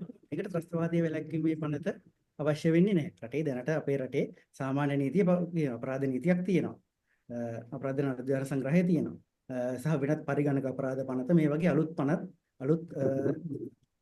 දඬ නීති තියෙනවා. මේව භාවිතා කරන්න පුළුවන්. මේ ත්‍රස්තවාදයේ වැළැක්වීමේ පනත කියන එක විශේෂයෙන් භාවිතා කරන්න අවශ්‍ය නැහැ. මේ තියෙන අපරාධ හරි එහෙම නැත්නම් වෙනත් දේවල් සඳහා දැනට තියෙන නීතිය භාවිතා කරන දැනට පවතින නීතිය ප්‍රතිපාදන ඇති තරම් තියෙනවා. Please give the time, the Ragal, translate. Okay. Thank you. Saudariya, check the mic. Please load. Prabhuda Saudariya, your sound is Okay. the load. Please check. Yeah. Okay. Sure. உண்மையாகவே இப்படியான ஒரு கலந்துரையாடல் செய்த சம்பந்தமாக உண்மையாகவே நாங்கள் வரவேற்கத்தக்கது. பிடிஎன்றது உண்மையாக கட்டாக நாங்கள் அகற்ற வேண்டும், அது இல்லாத ஒழிக்க வேண்டும். அதில் வேற ஒன்று மாற்று கதை இல்லை. உண்மையாகவே இந்த சட்டத்தை அகற்றுவது வந்து இன்னொரு சட்டத்தை கொண்டு வர காலம் வரக்காட்டின்றது நினைக்கிறேன். அது வந்து ஒரு பொய்க்கதை. இதுக்கு இருக்க அந்த அரசாங்கம் வந்து அவர்கள் செய்யறது வந்து மக்களை ஏமாத்துறதுக்கு இல்லாட்டி ஒரு கபடி சட்டத்தை வந்து அரசாங்கத்துக்கு வேண்டாம், அகற்றலாம். இப்ப இன்றைக்கு ரவு இந்த பிடிஏ சட்டத்தை அகற்றினால் வந்து நாளைக்கு காலையில வந்து பயங்கரவாதம் எங்கள் நாட்டுல தலையை கொண்டு எங்களுக்கு சொல்ல முடியாது. அப்படி ஒரு சூழ்நிலை எங்க நாட்டுல இல்லை. உண்மையாகவே இந்த சட்டத்தை உருவாக்கப்பட்ட காலத்துல இருந்து இது பயன்படுத்தப்பட்டது வந்து சிவில் யுத்தம் இருந்த காலத்துல வந்து தமிழ் மக்கள்ல அவர்களை கட்டுப்படுத்த அவர்களுக்கு இதை ஊடாக அழுத்தம் கொடுக்கறதுக்கு. இப்ப அதுக்கு பிறகு வந்து முஸ்லிம் சமூகத்துக்கு இந்த இதுல அழுத்தத்தை கொடுக்கப்பட்டது. போராட்டம் காலத்துல வந்து சிங்கள மக்களுக்கும் வந்து உண்மையாகவே இதனூடாக அழுத்தம் கொடுக்கப்பட்டது. இருக்கிற அரசாங்கங்கள் முயற்சி செய்யறது வந்து அவர்களுக்கு எதிராக இருக்கிற கட்சிகள் குழுக்களுக்கு எதிராக இதை பயன்படுத்து. தற்போது இது இந்த சட்டத்தை பயன்படுத்துவதற்கான வந்து பாதாள கோஷ்டிகளை கட்டுப்படுத்துறதுக்கும் வந்து இந்த சட்டத்துல இருக்கிற பரிந்துரைகளை பயன்படுத்தி செயல்படுறாங்க. காலத்துல அந்த நீதிமன்ற உள்ளுக்கு ஏற்பட்ட அந்த வெடி வைத்த சம்பவம் சம்பந்தமாக இந்த சட்டத்துக்கு கைது செய்யப்பட்டு 90 நாள் வந்து தடுத்து வைக்கிறதுக்காங்க. உண்மையாகவே இந்த பிடிஏ சட்டன்றது தற்போது தேவையில்லை. தேவையான வேத சட்டங்கள் இருக்கு. கண்ணனி குற்றங்கள் சம்பந்தமான சட்டம் இருக்கு. சாதாரண சட்டங்களுக்கு இருக்கிறதுனால அதுக்கு ஊடாக அதுல இருக்கிற பரிந்துரைமைக்கு ஊடாக நாட்டில் நடக்கிற விடயங்களுக்கு எதிராக வழக்கு தொடரலாம். அதுக்கு தேவையான நடவடிக்கை எடுக்கலாம். உண்மையாக பிடிஏன்றது தேவைப்படாது. ஓகே පනතෙන් පැදිලි කරන්න පුළුවන් එහෙනම් මම කියන එක. ඔව් Yeah, you එහෙනම් can. නේද? Yeah, Oh. you can. එහෙනම් හරි. Hello. මේ පන ඔව් රාගල් මට මේ මම කතා කරන්න. நான் சொல்ற வருதுல Yeah, விளங்குது அவர் பேசிட்டு. ஓகே. ඔව් දැන් මේ පනතේ මොකද්ද මේ පනතට අපි මෙච්චර අකමැති එහෙම නැත්නම් විරුද්ධ වෙන්නේ ඇයි කියන එක මම තාම කෙටියෙන් පැහැදිලි කරන්නම්. මේ පනත මගෙන් සිද්ධ කරලා තියෙන්නේ ලංකාවේ නීතියට අලුතෙන් වරදක් හඳුන්වලා දීලා තියෙනවා ත්‍රස්තවාදය කියලා. වෙයි මේ ත්‍රස්තවාදය කියන අපරාධ වරදට කිසිම නිර්වචනයක් නැහැ. මොකද්ද ත්‍රස්තවාදය කියන එක ගැන කිසිම නිර්වචනයක් මේ පනතේ නැහැ. ඒක නිසා මේ පනත අනුව මේ පනත ක්‍රියාත්මක කරන පිරිසට ඕනිම ක්‍රියාවක් ත්‍රස්තවාදයක් විදිහට අර්ථ දක්වන්න පුළුවන්, අර්ථ නිරූපණය කරන්න පුළුවන්. උදාහරණයක් විදිහට මේ Zoom සාකච්ඡාව පවා කාට හරි කියන්න පුළුවන් මේක ත්‍රස්තවාදී ක්‍රියාවක් කියලා. ඉතින් මෙන්න මේ තරම් බරපතලයි මේ අර්ථ නිරූපණයක් නැතිකම. ඊළඟ කාරණේ තමයි ඇත්තටම මේ පනත නිසා සිද්ධ වෙලා තියෙන දේ අපි දන්නවා මේ රටේ සාමාන්‍ය නීතිය යටතේ කෙනෙක් අත්අඩංගුවට ගන්න නම් ඒකට ක්‍රමවේදයක් තියෙනවා. අන්නේ ක්‍රමවේදයට පිටින් මේ පනත අනුව කෙනෙක් අත්අඩංගුවට ගන්න පුළුවන්. විශේෂයෙන්ම සාමාන්‍යයෙන් කෙනෙක් අත්අඩංගුවට ගන්න නම් අපි දන්නවා වරෙන්තුවක් අවශ්‍යයි. ඒ වරෙන්තුව තමයි ක්‍රියාත්මක කරලා අත්අඩංගුවට ගන්න. හැබැයි මේ ත්‍රස්තවාදයේ වැළැක්වීමේ පනත යටතේ කෙනෙක් වරෙන්තුවක් නොමැතිව පොලිස් අධිකාරිවරයෙක් කොට පුළුවන් පොලිස් අධිකාරිවරයෙක් හෝ ඊට ඉහළ කෙනෙකුට පුළුවන් මෙන්න මෙයාව අත්අඩංගුවට ගන්න කියලා නියෝගයක් නිකුත් කරන්න. ඒක ගත්තාම අර සේනක පෙරේරා මහත්මයා කිව්වා වගේ පැය 72ක් වෙනකන් පොලිස් භාරයේම රඳවා තියාගෙන ඉන්න පුළුවන්. ඊළඟ කාරණේ තමයි අතරම මේ පනතේ තියෙන ඊටාම මේ නරක එහෙම නැත්නම් අහිතකර ප්‍රතිපාදනය තමයි මෙන්න මේ පාපොච්චාරණය කියන එක. ඒ කියන්නේ අපි දන්නවා සාමාන්‍ය නීතියේ යටතේ කෙනෙක් පොලිස් නිලධාරියෙක් ඉස්සරහා කරන වරද තමන් වරදක් කරා කියලා කියා සිටීම ඒක උසාවියේ සාක්ෂියක් විදිහට භාවිතා කරන්න බෑ. ඒක ඒ පුද්ගලයාට විරුද්ධව භාවිතා කරන්න බෑ. ඇත්තටම වරදක් කෙනෙක් පාපොච්චාරණයක් කරනවා නම් වරදක් කියාපානවා නම් ඒක මහේස්ත්‍රාත්වරයෙක් ඉදිරියේ කරන්න ඕනේ. පොලිස් නිලධාරීන් මොකද ඒක මේ ප්‍රතිපාදනයේ නීතියට එකතු වෙලා තියෙන්නේ. අපි දන්නවා ලංකාව වගේ රටවල පොලිස් නිලධාරීන් පොලිසිය ඇතුළට කෙනෙක් වරන් ගියාම ඒ තියෙන තත්ත්වය. හරි. විශේෂයෙන්ම පහර දීම් සිද්ධ වෙනවා, බැනවැදීම් සිද්ධ වෙනවා. ඊටාම දරුණු මර්ධනයකට ලක් වෙනවා. මේ මර්ධනය ඇතුළේ කෙනෙක් කරන පාපොච්චාරණය ඇත්ත පාපොච්චාරණයක් වෙන්නේ නැහැ. ඒක නිසා තමයි මේ නීතියේ මේ ප්‍රතිපාදනයේ තියෙන්නේ පොලිස් නිලධාරියෙක් ඉස්සරහා සිදු කරන පාපොච්චාරණයක් යම් කෙනෙකුට විරුද්ධව භාවිතා කරන්න බෑ. හැබැයි මේ ත්‍රස්තවාදයේ වැළැක්වීමේ පනත පොලිස් නිලධාරියෙක් ඉස්සරහ කරන මේ පාපෝච්චාරණය මත පිහිටා ඉඳලා කියන්නේ වෙනස් සාක්ෂි වලින් ඒක ඔප්පු වෙන්නත් ඕනේ නැහැ. කෙනෙකුට මරණ දඬුවමද පවා දෙන්න පුළුවන්. එහෙම නැත්නම් ඊටාම දීර්ඝ සිර දඬුවමක් දෙන්න පුළුවන්. මම ඒක අපි හැමෝම දන්න මෙතන ඉන්න සමහර අය දන්නවා ඇති. නල්ලරත්නම් සිංහරාසා කියලා පුද්ගලෙක්. 1993 දී ඔහු අත්අඩංගුවට ගන්නවා. මොහු මඩකලපුව ප්‍රදේශයේ කෙනෙක්. මොහු වෘත්තිය තමයි ගවයන් බලා ගැනීම. මොහුට කිසිම භාෂාවක් කියන්නේ මොහුට භාෂා හැකියාව නැහැ. දෙමළ භාෂාව හෝ සිංහල භාෂාව කියවන්න ලියන්න කතා කරන්න පුළුවන් වුණාට කියවන්න හැකියාව නැහැ. ඒකට මේ පුද්ගලයා ඇතුළු තවත් 150 දෙනෙක් අත්අඩංගුවට ගන්නවා 1993 දී LTT එකට උදව් කරා කියන හේතුව උඩ. සැකය මත අරන් මෙතන යම් පිරිසක් නිදහස් කරනවා. හැබැයි මේ නලරත්නම් සිංහරාසා කියන කෙනාව පොලිසිය මගින් දිගටම රඳවා තබාගෙන පැය 72ක් රඳවා තබාගෙන අධිකරණයට ඉදිරිපත් කරනවා. මොහු LTT සංවිධානයට උදව් කරා කියලා. ඊට පස්සේ මොහු පොලිසිය රඳවා තබාගෙන මොහු ලවා අස්සනක් ගන්නවා යම් කොලයකට. ඒ කොලේ තියෙන්නේ මොහු LTT සංවිධානයට උදව් කරා කියලා අර මම කලින් කිව්වා වගේ පාපොච්චාරණයක් තමයි තියෙන්නේ. ඒකට මේ පාපොච්චාරණය ලියන්නේ පොලිස් නිලධාරියෙක්. මොහුට අස්සම් කරන්න බෑ. ඇඟිලි සලකුණ බලෙන් තැබුවා කියලා තමයි පස්සේ කාලේ හෙළිවෙන්නේ.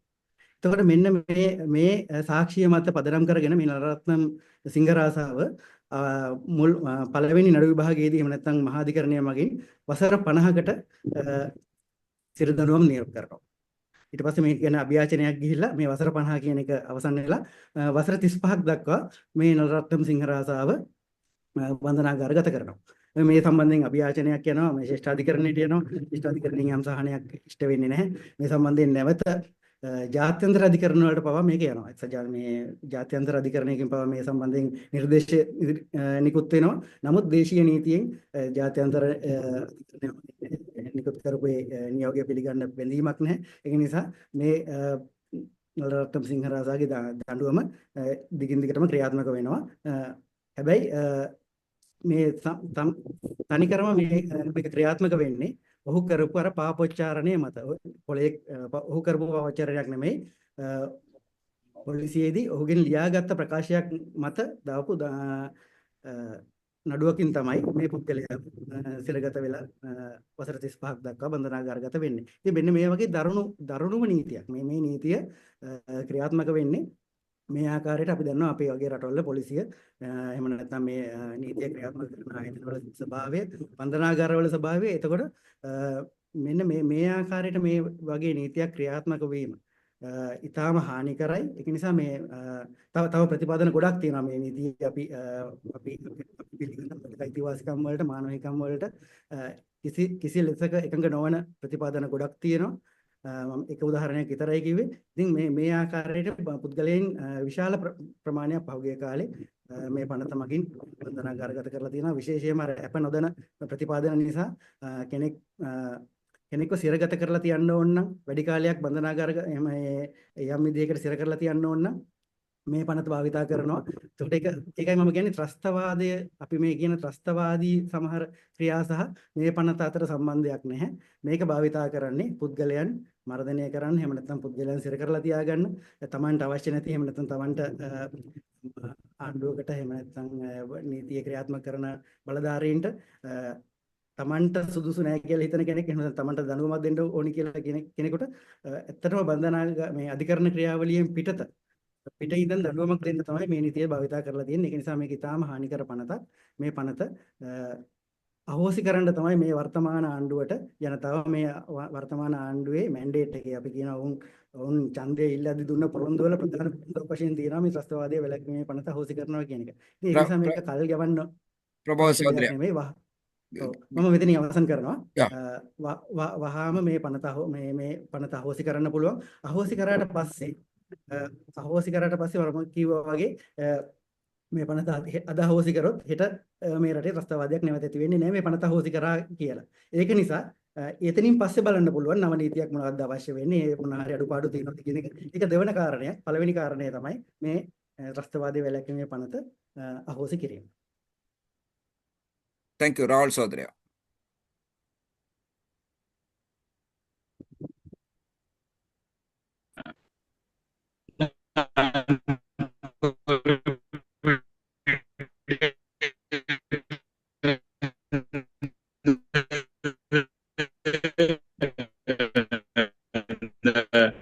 பயங்கரவாத தடை சட்டத்துக்கு கீழே கைது பண்ண ஒரு போலீஸ் அதிகாரி அதுக்கு மேல உள்ளவருக்கு கைது செஞ்சு 72 மந்தியாலாம் தடுத்து வச்சு வந்து விசாரணை செய்யலாம்.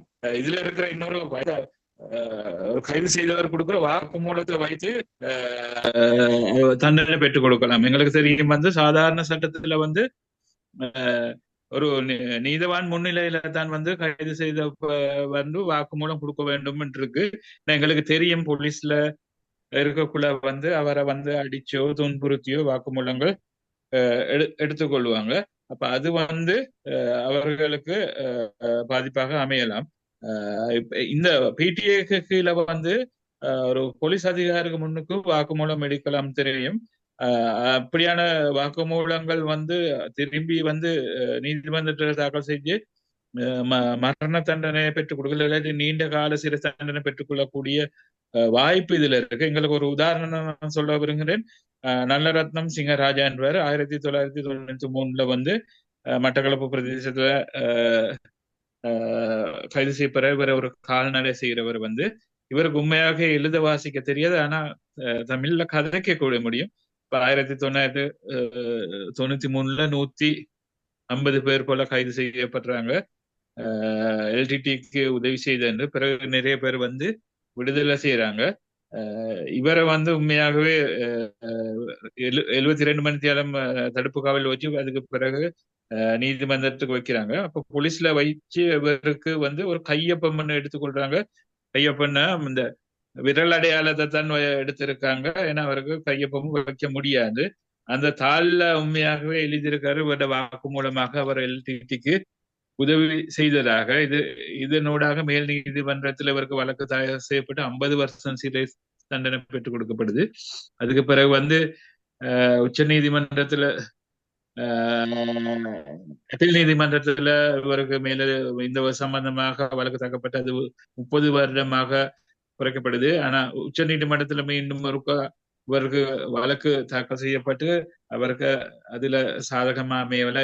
அதுக்கு பிறகு சர்வதேச மட்டத்துல வந்து இந்த விடயம் வந்து வழக்கு தாக்கல் செய்யப்பட்டது. ஆனா அந்த சிபார்சுகளை எங்கட நாட்டுல நீதித்துறையில ஏற்றுக்கொள்ளல. எனக்கு தேசிய சட்டத்துறையில சர்வதேசம் கொடுக்குற அந்த சிபார்சுகள் ஏற்றுக்கொள்ளும் என்று இணக்கப்பாடு இல்லை. உண்மையாகவே இந்த இதுல இருக்கிற பிரச்சனை தான் வந்து அந்த வாக்குமூலம் சம்பந்தமாக என்னன்னு வாக்குமூலம் எந்த அளவுக்கு அந்த அவர்களுக்கு பாதிப்பு செலுத்துறதுக்கு எங்களுக்கு விளங்கி கொள்ளலாம். என்ன கேட்டா மிகவும் மோசமான ஒரு சட்டம் தான் இது. எங்களுக்கு தெரியும் நாட்டுல இருக்கிற போலீஸோ இல்லாட்டி சிறைச்சாலை இருக்கிற சுபாவங்கள் எந்த அளவுல பாதிப்பட்டு இதுல நான் சொன்னது சிலதுகள் மட்டும்தான், நிறைய விடயங்கள் இதுல குறுக்கிடலாம். இந்த சட்டத்துக்குள்ள கடந்த காலத்துல நிறைய பேர்களை வந்து கைது செய்யப்பட்டு பாதிப்பு உள்ளார்கள். இதுல இருக்க முக்கியமான பாதிப்பு தான் அந்த அவர்களுக்கு வந்து பிணை வழங்க முடியாத ஒரு நிலை வந்து அந்த வழக்கு தாக்கல் செஞ்சு நிறைவு செய்கிற கட்டியும் உண்மையாகவே பயங்கரவாதத்தை இல்லாத ஒழிக்கிறதுக்கு தற்போது இதை பயன்படுத்துறதுல உண்மையாகவே நான் முதல்ல சொன்ன மாதிரி இந்த சட்டத்தை அகற்றணும்னு நாளைக்கு காலையில வந்து பயங்கரவாதம் மீண்டும் உருவாகும் எங்களுக்கு சொல்ல முடியாது. உண்மையாகவே இந்த சட்டத்தை பயன்படுத்துவதற்கு அரசியல்வாதிகளும் உத்தியோகத்தர்களும் அவர்களோட தேவைக்கு ஏற்ப பயன்படுத்திக் கொள்ளக்கூடிய சூழ்நிலை தான் எங்களுக்கு காணக்கூடியதா இருக்கு. அதே மாதிரி இந்த சட்டத்தை இல்லாத ஒழிக்கிறதுக்கு நாங்கள் வந்து அரசாங்கத்துக்கு அழுத்தம் கொடுக்க வேண்டும். உடனடியாக நாங்கள் இதை இல்லாத ஒழிக்கணும். வேற மாற்று சட்டம்ன்ற கதை எங்களுக்கு தேவையில்லை. அது பிறகு எங்களுக்கு தேவை ஏற்பட்டால் அதை பத்தி நாங்கள் பிறகு பார்க்கலாம். இப்ப தற்போது நாங்கள் உண்மையாக செய்யணும், இந்த பயங்கரவாத தடை சட்டத்தை முற்றுமுழுதாக அகற்றுவது சம்பந்தமாக நடவடிக்கை எடுக்க வேண்டும். அதுக்கு தேவையான அழுத்தங்களை நாங்கள் கொடுக்க வேண்டும். நன்றி நன்றி. பிரபோத மிருட்நாயக்க சகோதரியா. தொடர்ச்சியாக இந்த பயணத்தில் உங்களுடைய ஒத்துழைப்புகளும் பங்களிப்புகளும் எமக்கு முக்கியம். இந்த இலங்கை வரலாற்றில் நாங்கள் சுதந்திரத்துக்கு பின் அதிகாரத்தை தக்க வைப்பதற்காகவும் மக்களை ஒடுக்குவதற்காகவும் நியாயமான ஜனநாயகமான குரல்களை நசுக்குவதற்காகவும் இந்த ஆட்சியாளர்களால் இயற்றப்பட்ட மிக கொடூரமான சட்டங்களையும் வழிமுறைகளையும் நாங்கள் கண்டவர்கள். அதிலும் மிக மோசமான ஒரு சட்டம் இந்த பிடிஏ. இதை ஒழிப்பது என்பதில் எந்த மாற்று கருத்தும் இல்லை. இங்கு பேசியவர்கள் இதை ஒழிப்பது என்பதில் எந்த மாற்று கருத்தும் இல்லை. அதனை நோக்கி அரசாங்கத்தை நாங்கள் நிர்பந்திக்க வேண்டும். அவர்களும் வாக்குறுதி அளித்திருக்கிறார்கள். இரண்டாவது விடயம், இந்த சட்டத்திற்கு பதிலாக வேறு பேர்களில் எந்த சட்ட மூலங்களையும் கொண்டு வருவதற்கான அரசியல் ஏதுக்களுக்கு வாய்ப்பளிக்க முடியாது என்பதை மிக தெளிவாக இங்கு பேசியவர்கள் சொல்லியிருக்கிறார்கள். அடுத்து நான் பேச அழைப்பது ஆய்வாளர், நீண்ட அரசியல் சமூக செயற்பாட்டாளர். இந்த சட்ட மூலத்தால் 1986களில் தலைமறைவாக தமிழகத்தில் வாழ நிர்பந்திக்கப்பட்டவர் பே. முத்துலிங்கம் அவர்களை நான் அழைக்கிறேன். ராகுல் சௌத்ரி. ස්තුති බුද්ධි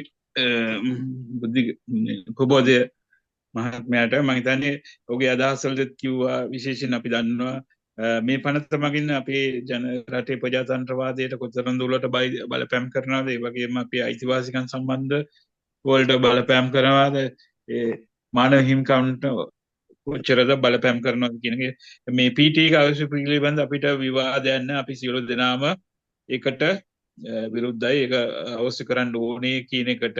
එතකොට වෙනත් අදහසක් නැහැ. මේ රජයට අපි බලපෑම් කරන්න ඕන බලය ලැබිලා තියෙන්නේ මේ පනත ඔවුන් ඉවත් කරනවා කියන පදනම ඉඳලා ඇවිල්ලා තමයි. ඒ වගේම වෙනත් මේ සඳහා පනතක් ගේම එකට පිළිබඳ අපි කවුරුත් එකඟ නැහැ. ඒකට අවස්ථාවක් නොදී යුතුයි කියලා සිතනවා. ඊළඟට මම ආරාධනා කරන්නේ අපරට සමාජ සංවර්ධන ශේෂ්ත්‍රයේ ඒ වගේම සමාජ ක්‍රියාකාරයෙක් විදිහට කටයුතු කරන මුත්තිලිංගන් මෙයාට මේ සම්බන්ධව මම හිතන්නේ සමාජ සංවර්ධනයේ දීර්ඝ කාලන අත්දැකීම් තියෙන, විශේෂයෙන් 1986 උඩ රටේ ඉන්න බැරුව ඔවුර පැනලාගිල ඉන්දියාවේ යම් කිසි කාලයක් ජීවත් වුණා. ඔහුට මම ආරාධනා කරන ඊළඟ ඔහුගේ අදහස් ඉදිරිපත් කරන්න.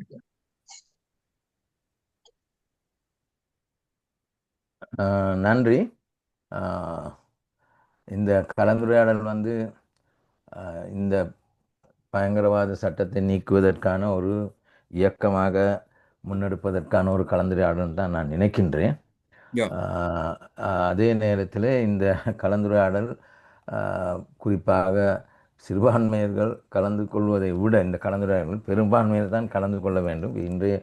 இன்று இந்த கலந்துரையாடல் தொடர்பாக நானும் என்னுடைய முகநூலூடாகவும் எனது அறிந்த தெரிந்த இடதுசாரி நண்பர்களுக்கும் நான் அழைப்பு விடுத்திருந்தேன். பலர் கலந்து கொள்வதாக சொன்னார்கள். ஆனால் நான் இப்பொழுது பார்க்கும் பொழுது இங்கு உரையாளர்கள், சிங்கள உரையாளர்கள் இருவரும், இன்னொரு சிங்கள மொழியில் ராஜா என்று குறிப்பிடுவர், இந்த 3 பேர் தான் இருக்கிறார்கள். அதனால் நான் என்னுடைய உரையை අද සහභාගී වෙන්න කියලා. එතකොට නමුත් අද දකිනකොට මේ කතිකයෝ දෙන්නෙක් සිංහල භාෂාවෙන් කතා කරන්න පුළුවන් දෙන්නෙක්. එක්කෙනෙක් මම හොඳට අඳුරන ප්‍රභාත්, එයා පටන් ගත්ත කාලේ ඉඳලා මම දන්නවා. ඊළඟට තව රාජා කියලා එක්කෙනෙක් තමයි. මේක අනිත් සියලු දෙනාම මේ දෙමළ සහෝදරවරු. ඉතින් ඒ නිසා මම මගේ කතාව පොඩ්ඩක් ඔය දෙන්නටම සිංහලෙන් කතා කරලා පස්ව මම දැන් මේ පනත ගෙනාවගෙන මේ ඉතිහාස ගැනත් ඔයගොල්ලන් කිව්වා. ඒකේ තියෙන අමාරුකම ගැනත් කිව්වා. ඒ අතරතුරදී අර අබ්දුල් කලාම් කියන සහෝදරයා එයා කිව්වා මේ සාකච්ඡාවේ මේ ඉතිහාසිකයා ඉන්න ඕනේ නැහැ. ඒ නිසා මේක අවශ්‍ය කරමු. නමුත් ඒ తాවකාලික හරි මේක ගෙහෙන්න එපා කියලා රජයට බල කරලා සිටිය යුතුයි. ඒ ගැන තමයි මේක යොමු වෙන්න ඕනේ කිව්වා. ඇත්තටම කිව්වනම් දැන් මේ පනත 1982 නීතියක් බවට පත් කරාට පස්සේ 84 තමයි මා හොයන්න පටන් ගත්තේ මේ පනත යටතේ, ත්‍රස්තවාදී පනත යටතේ. මොකද මම කරපු වැරද්ද ස්වයං අයිතිය වනහයි දෙමළ ජනතාවගේ වෙන්වීමේ අයිතිය පිළිගත යුතුයි කියන අපි ඒ කාලේ තිබුණ සංවිධානයේ සහෝදරයෙක් ලියපු ලිපිය මම පරිවර්තනය කරා. ඒ පරිවර්තනය කරාට පස්සේ ඒක යාපනයේදී ඒක දුන්නා. නමුත් ඒක මත පදනම් වෙලා තමයි මාව මේ ත්‍රස්තවාදී පනත යටතේ අත්අඩංගුවට ගන්න උත්සාහ දරුවා 1984 දෙසැම්බර් 23. එතකොට අවුරුදු දෙකක් මම මේ රට තුලම හිටියා. නමුත් ඉන්න බැරුව තමයි පස්සේ ගියේ. එතකොට ඊට පස්සේ 88 අවසානයේදී සමාවක් දුන්නා, පොදු සමාවක්. ඒ සමාවේ අපිට අත්සන් කරන්න කිව්වා රාජ්‍යයට යම්සි තර්ජනයක් ඇටියට හිතනවා නම් රාජ්‍ය තමා ඒ කියන්නේ ඒකට මේ මොකද තර්ජනයක් කියලා හිතනවා නම් මහව අත්අඩංගුවට ගන්න බෑ. තවමත් ඒක වළංගුයි. මේ ත්‍රස්තවාදී පනත යටතේ. මම මෙතන කියන්න කැමති මේක ගෙනාවේ ඇත්තටම ඔයලා දැන් කියනවා මේ ත්‍රස්තවාදී පනත ගැන මේ අරගලයත් එක්ක තමයි වැඩියෙන්ම සිංහල ජනතාව මේ ගැන යොමු වුණේ. එතකොට ඊට පෙර මේ පනත ගෙනාව හුදෙක් දෙමළ ජනතාවට විරුද්ධව පසු කාලේ මුස්ලිම් ජනතාවට. එතකොට මේක අර්ථකථනය වෙලා තියෙන්නේ දැනුමක් තියෙනවා මේ මොකද්ද ජනතාව තුළ තියෙනවා ඒ වගේ මොකද්ද මේක දෙමළන්ට විරුද්ධව ගෙනාපු එකක්. මේකට හත තියන්න නරකයි. දැන් බලන්න අද මේ තියෙන මේ රජය. දැන් මේ රජය ඒ කියන්නේ ජේ.පී මේකට බැටකෑවා තමයි. නමුත් ඔය අර සේනක සහෝදරයා ඔවත් විශ්ලේෂ කරා කවුද අකණ්ඩව මේක යටතේ හිටියේ? සිංහල සහෝදරෙක් හිටියාද? 87 ඉඳලා 89 වෙනකම්ම ජේ.වී.පී අරගලේ තිබුණා. ඒ කියන්නේ නෙගටිව් කැරල්ල තිබුණා. නමුත් කවුරු හරි ඒක යටතේ අකණ්ඩව තියාගෙන හිටියාද? නෑ. ඒක තමයි මෙතන තියෙන වැදගත්ම කාරණේ. කවුරුත් තියාගෙන හිටියා. නමුත් ඒ කාලේ අත්අඩංගුවට ගත්තා දෙමළ සහෝදරවරු. තියාගෙන හිටියා. තාම ඉන්නවා. ඒතර මේකේ තියෙන මේ රජයේ ඉන්න මේ බලවතුන් මේක දේශපාලනික අධිකාරියත් ඒ වගේම පොලිසිය සහ හමුදාව ඒක ඔවුන්ගේ මානසිකත්වයේ තියෙන්නේ මේක දෙමළන්ට විරුද්ධව ගෙනාපු එකක්. මේක වෙනස් කරන්න ඕනේ නැහැ. ඉතින් ඒ මතය තමයි දැන් ඉන්න ආණ්ඩුව කට්ටියට තිබුණා. දැන් බලන්න ඔයගොල්ලන් හිතන්න දැන් මේ දවස් ටිකේ දැන් ජේ.පී.කේ මේකට විරුද්ධව කතා කරා මිසක් දැන් ඒගොල්ලන් දාලා තියෙන Directorate of Public Prosecution Advisor to the Government කියලා. දැන් බලන්න ජේ.පී වැඩසටහනේ දාලා තියෙනවා මොකද්ද ඒගොල්ලන් කරන්න කියලා. ඒගොල්ලන්ගේ විෂන් එක යටතේ. ඒකේ තියෙන Directorate of Public Prosecution Advisor to the Government. ඒකේ මේ මොකද්ද money laundering එතකොට ඒවා ගැන ඇඩ්වයිසර් දෙනවා මිසක්වත් ඒක ඇතුළත් කරලා නැහැ මේ පනත ගැන. මේ ඇඩ්වයිසර් කොමිටි එකක් තියෙනවා මේ පක්ෂෙන්. මොකද ජේ.පී එක එන්.පී.පී එක ඇඩ්වයිසරි කොමිටි එකක් තියෙනවා මේ රටේ නීතිය ගැන. ඒකට ඇතුළත් කරලා නැහැනේ. මෙතනින්ම තේරෙනවා නේද මේගොල්ලෝ මේකට කරන්නේ නැහැ කියලා. ඉතින් ඒවා ගැන දැනුවත් කරන්න ඕන අපි. ඒක නෑ. එතකොට ඊළඟට තව එකක් තමයි ඔයගොල්ලන් දන්නවා ඇති 1994 ඉඳලම පාර්ලිමේන්තුව මේක ඉවත් කරන්න ඕන කියලා මේක UN එකේ කිව්වා UN රයිට් කොමිෂන් එකේදී මේක ඉවත් කරන්න කියලා. 94 ඉඳලා අවස්ථා කීයකද මේක නගලා තියෙන මේ ප්‍රශ්නේ. මේ UN එකද අපි දන්නවනේ මේක දැන් කවදාවත් ඒක කරලා නැහැ. දෙක දැන් මෙහි පැත්තේ මෙහෙම කරනවා IMF එක මොකද්ද කියන්නේ? IMF එක බල කරනවා මේ ත්‍රස්තවාදයට උදව් කරන මේක නතර කරන්න නීතියක් ඕනේ කියලා එමදාම උන් බල කරනවා. දැන් එමදාම බල කරනවා. එතකොට මෙහෙම මේ தත්ත්වයේ තියෙනකොට අපි මේක මේ ජනතාව දැනුවත් නොකර විශේෂයෙන්ම සිංහල ජනතාවට අපි කොච්චර කිව්වොත් අර සහෝදරයා කිව්වා වගේම මේ ඔවුන් ඔක්කොම දැනුවත් වෙලා නම් මේක අවශ්‍ය කරන එහෙම නැහැ. ඊළඟට මේ රට තුල තියෙන මේ ආගමික සංවිධාන. ඒ කියන්නේ ඒ ස්තරය මොකද්ද කියන්නේ? ඒක කොහොමද මේකත් එක්ක බද්ධ වෙන්නේ? ඒව ගැන සිතලා තමයි අපි මේක ගැන ලොකු කැම්පේන් එකක් දැන් සුළු ජාතීන් දන්නවා මේකේ බැටකහපු ජාතියක් ඇටියට මේකට විරුද්ධයි. නමුත් ඔබ හිතා ගන්න එපා මහා ජාතිය කියන මේ සිංහල ජනතාව මේක ඒ තරම් හිතට අරගෙන නැහැ. ඔය අපි කිව්වට මේ අපේ අරගලේදී අර සහෝදරයාව ගත්ත නිසාම පොඩ්ඩක් ඉස්මතු වෙලා ආවා. ඒකයි එතන තිබුණ ප්‍රශ්නේ. ඉතින් ඊට පස්සේ බලන්න කවදාවත් මේක අකණ්ඩව එක පුද්ගලෙක් තියාගත්තේ නැහැනේ. ගන්නවා දවස් 90කින් ප්‍රශ්න කරලා ඊළඟට තව කාරණයක් කියන්න මම. දැන් මේගොල්ලන්ගේ තියෙන දැන් එක සහෝදරයෙක් අර එක දවසක් මම දළදා මාලිගාවට ඒ ප්‍රශ්නේ මේ වෙල්සිටි ගහපු වෙලාවේ මොකද්ද අපේ සහෝදරෙක්ව අත්අඩංගුවට ගත්තා. ඒ දෙමළ සහෝදරයා. නමුත් එයාව පසු කාලේ මම කොහොම හරි එළියට ගත්තේ දේශපාලනඥයෙක් කතා කරලා. මේකේ සල්ලි දුන්නා නම් එහෙම නැත්නම් දේශපාලඥ මේක තියනවා නම් මේක එළියට ගන්න පුළුවන්. එතකොට ඒක කොහොමද එන්නේ? අපි සල්ලි දෙනවත් එක්කම. එතකොට කවුද තීරණය කරන්නේ? මේ විධායක විතරක් නෙවෙයි. එතන ඉන්න නිලධාරීන්ටත් පුළුවන් අපි රිලීස් කරගන්න. එහෙම ගොඩක් අපි රිලීස් කරගෙන තියෙනවා.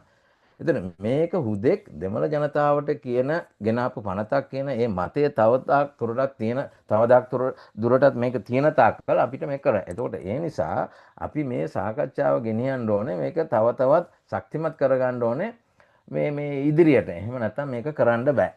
ඒ නිසා මම දෙවන කියන්න இப்போ நான் என்ன சொல்றேன்னா இது முயற்சி நல்லது. இந்த முயற்சியை எடுக்கும் பொழுது இப்போ நாங்கள் பார்த்தோம்னா இன்றைக்கு இந்த உரையாளர்கள் 2 பேரும் தான் வந்து கதைச்சாங்க. அவங்க மட்டும்தான் சிங்களவர். இன்னொரு யாரோ ஒருத்தர் இருக்கார் ராஜாண்டு. ஆனால் இந்த இந்த பயங்கரவாத தடை சட்டத்தை கொண்டு வந்ததுன்ற மிக முக்கியமான ஒரு குறிக்கோள் என்ன? தமிழ் மக்களுக்கு எதிராக. சிங்கள மக்கள் மத்தியிலே ஒரு கருத்து இருக்கின்றது. இது தமிழ் மக்களுக்காக கொண்டு வரப்பட்டது. இதுக்கும் எங்களுக்கு சம்பந்தம் இல்லை. எப்பொழுது இந்த அறிந்தார்கள்? இந்த அறகலைய காலகட்டத்தில் தான் ஓரளவு அந்த அறகலையில் ஈடுபட்டவர்களை அந்த சட்டத்தின் கீழ் கைது செய்த பொழுது அவர்கள் இதை பற்றி பேச ஆரம்பித்தார்கள். ஆனால் இந்த 1980 குறிப்பாக 82ஆம் ஆண்டிலிருந்து இது நாள் வரைக்கும் இப்பொழுது நேற்று முந்த நாள் எங்களுக்கு தெரியும் ஒரு இளைஞன் காசாவுக்கு இஸ்ரேலுக்கு எதிராக அந்த போஸ்டர் என்று பிடிச்சு கொண்டு போனாங்க.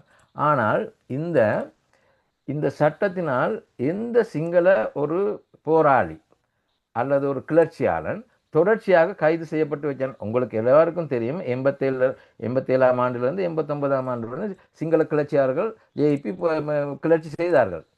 ஆனால் எவராவது ஒருவர் தொடர்ச்சியாக இந்த சட்டத்தின் கீழ் அவர் தடுப்பு காலில் வைக்கப்பட்டிருந்தாரா? இல்லை. அது என்னென்ன சிங்கள அதிகாரிகளும் அரசியல்வாதிகளும் சிங்கள இராணுவத்தினரும் சிங்கள போலீஸும் ஒன்று நினைத்திருக்கிறார்கள், நாங்கள் பயங்கரவாத சட்டத்தின் கீழ் கைது செய்யலாம், இவர்கள் எங்களுடையவர்கள், இவர்களை நாங்கள் நீக்கி அனுப்பிவிட வேண்டும் என்ற ஒரு மனப்பாங்கு தொடர்ச்சியாக இருக்கின்றது. அதே மாதிரி தான் இந்த சட்டத்தை பற்றிய ஒரு மதகுருக்களின் மத்தியில் பௌத்த மதகுருக்கள் மத்தியில் ஒரு எண்ணப்பாடு இருக்கின்றது. தமிழனுக்கு எதிராக கொண்டு வரப்பட்டது. இப்பொழுது முஸ்லிம்களுக்கும் அது பாய்கின்றது. ஆனால் இது சிங்களவனுக்கு எதிராக கொண்டு வரப்பட்டாலும் சிங்களவன் இதனால் பெரும் பாதிப்பை அடைந்ததாக அவர்கள் காணவில்லை. இந்த அறகலைய நேரத்தில் மட்டும்தான் இருந்தது. இப்பொழுது ஒரு சில நேரங்களில் கைது செய்து ஆனாலும் அவர்களை தடுப்பு காலத்தில் விடுதலை செய்து விடுவார்கள். ஒருவதாகவும் இது வரைக்கும் இத்தனை வருடங்கள் நாம் இந்த 82ஆம் ஆண்டிலிருந்து பார்க்கும்பொழுது கிட்டத்தட்ட 40 வருடங்கள் ஆகின்றது. ஒருவராவது அப்படி இருக்கு. எனவே இந்த சிங்கள மக்கள் மத்தியில் இதை பற்றி ஒரு தெளிவு இருக்கின்றது. என்னன்னு சொன்னால் இது எங்களுக்கு எதிரானது அல்ல. எனவே இந்த எங்களுக்கு எதிரான அல்ல என்பதை இல்லாதொழிப்பதற்கு தான் நாங்கள் அடுத்து இந்த அரசாங்கம் இப்போ நீங்கள் ஜேபின்ற அந்த மிஷனுங்கிற அந்த இதுக்குள்ளே போய் பார்த்தீங்கன்னா அவர்கள் பொதுநல வழக்காடுதல் அது மட்டும் இல்லாமல் இந்த ஜுடிஷரிக்கு அதாவது அட்டார்னி ஜெனரலுக்கு அட்வைசராக ஒரு குரூப்பை ஒரு ஆலோசனை குழுவை அவர்கள் உருவாக்கி இருக்கின்றார்கள். அவர்கள் அதிலே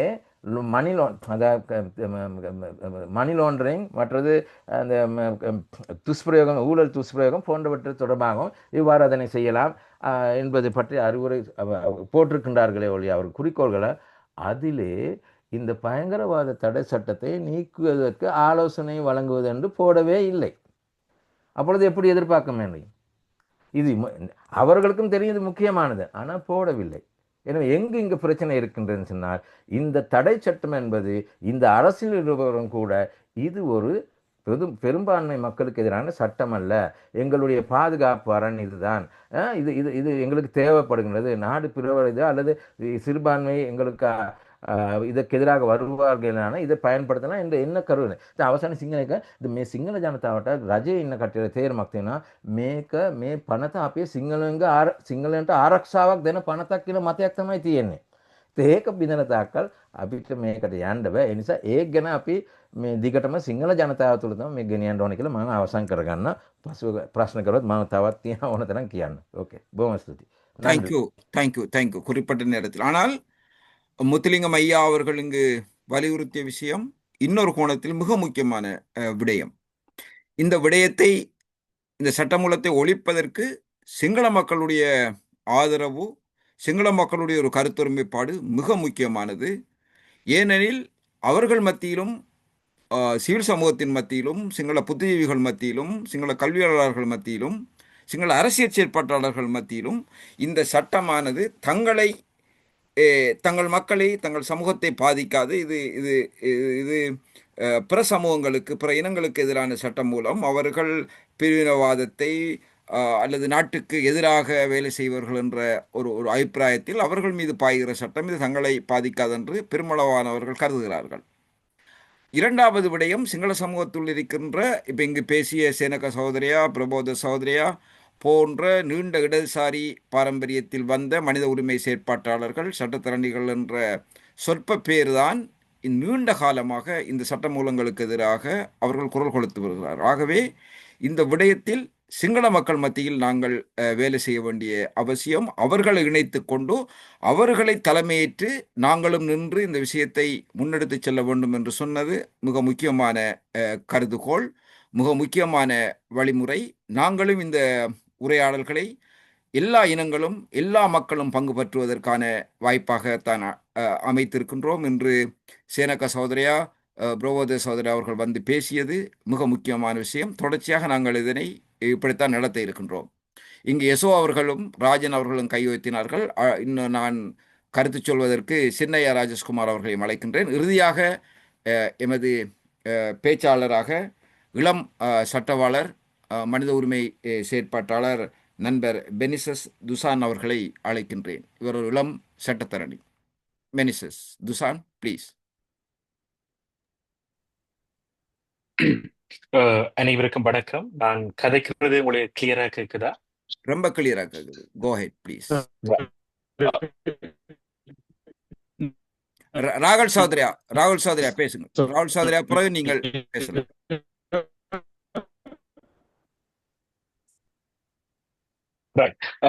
ஓகே. இந்த பெனிசஸ் கொஞ்சம் பாருங்க. ராகுல் சௌதரியா சொல்லி முடிய நீங்க பேசுங்க. මුතුරනම ඉදිරිපත් කරපු අදහසේදී අපි ගන්න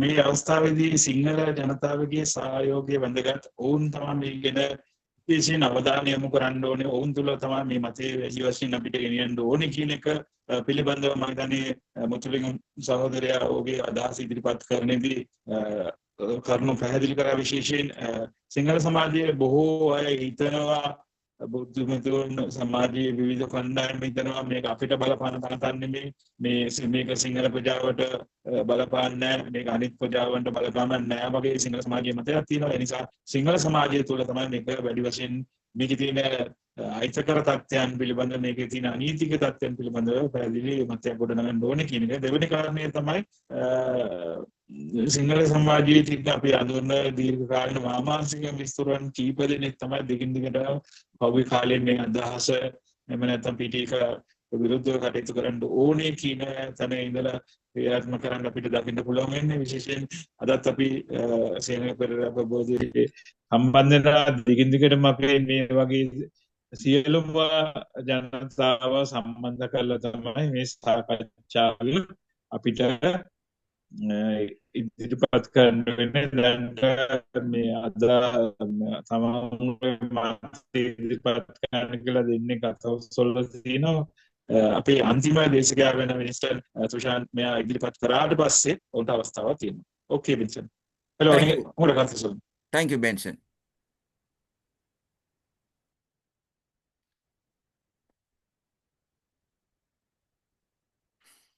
Yes. Yeah. Sorry. ரைட். நிறைய விடயங்கள் ஏற்கனவே 4 பேச்சாளர்களும் கவர் பண்ணியிருந்தாங்க. நான் இயலுமான அளவுக்கு அதை ரிப்பீட் பண்ணாம நான் ஒரு கடைசியாக ஒரு சில தோட்ஸோட நான் முடிச்சு கொள்றேன்.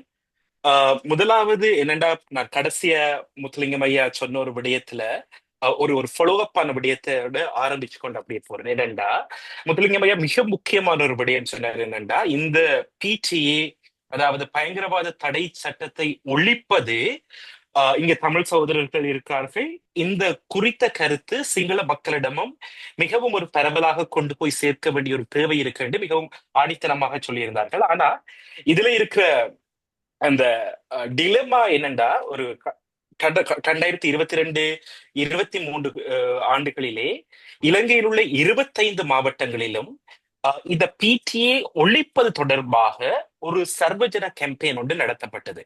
ஆம், யாழ்ப்பாணம் மெட்டிக்லோவில் இருந்து ஒரு சில அரசியல்வாதிகளும், அங்கால சவுத்துல இருந்து, தெற்கில இருந்து இப்பொழுது என்பிபியினரும் சேர்ந்துதான் இந்த கேம்பெயினை நடத்தி இருக்கின்றார்கள். உண்மையாகவே மிக முக்கியமாக இலங்கை தமிழரசு கட்சி, நான் கட்சி சார்ந்து சொல்லவில்லை, ஆனால் ஒரு ரெஃபரன்ஸுக்காக சொல்றேன், அவர்கள் ஒரு ஒரு சிக்னேச்சர் கேம்பெயின் ஒன்று செய்திருந்தார்கள். இது வடக்கு கிழக்கு மட்டுமில்லை, இல்ல சிங்கள கிராமங்கள் மட்டும் இந்த கேம்பெயின் கொண்டு போகப்பட்டது. இந்த சிங்கள கிராமங்கள் நடக்க ஆக்களை மொபிலைஸ் பண்றதுல இருந்து அங்க வந்து தோளோடு தோள் நின்று இந்த விடயத்தை பற்றி கதைக்கிறதுல மிகவும் முக்கிய பங்காற்றினது என்பிபியினர் தான்.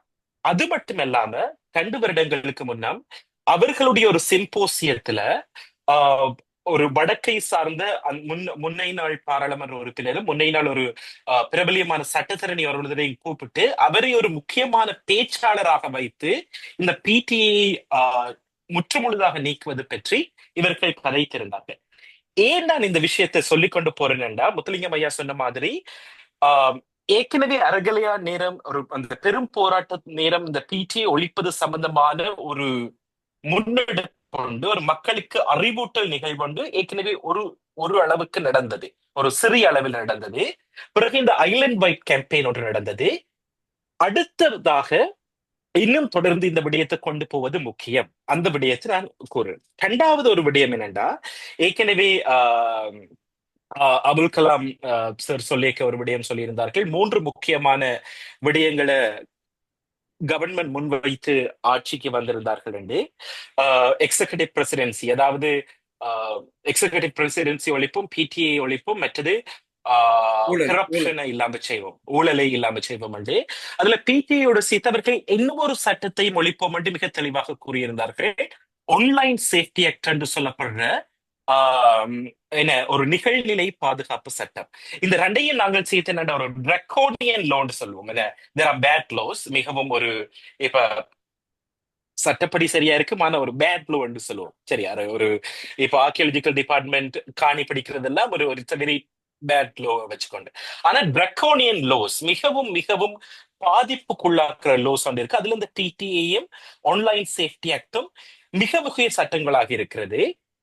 ஏன் நான் இந்த 2ஐயும் சொல்றேன்னா, இந்த என்பிபி அரசாங்கம் தாங்கள் ஆட்சிக்கு வர முன்னம் அவர்களுடைய மிக முக்கியமான ஒரு எலெக்ஷன் ப்ராமிஸ் ஒன்று என்னவாக இருந்ததுன்னா, இந்த பிடிஐ ஓஎஸ்ஐயும் நாங்கள் எந்த ஒரு கதையும் இன்றி ரீப்ளேஸ்மெண்ட்டை பற்றி அவர்கள் கரைக்கல. இப்ப ஜனாதிபதி சட்டத்தரணி ரின்சி அரசுக்குள்ள தலைமையில் ஒரு கமிட்டி ஒன்றை அப்பாயிண்ட் பண்ணி கன்சல்டேஷன் வைக்க போறோம் ஆக்களை கூப்பிடுறார்கள்.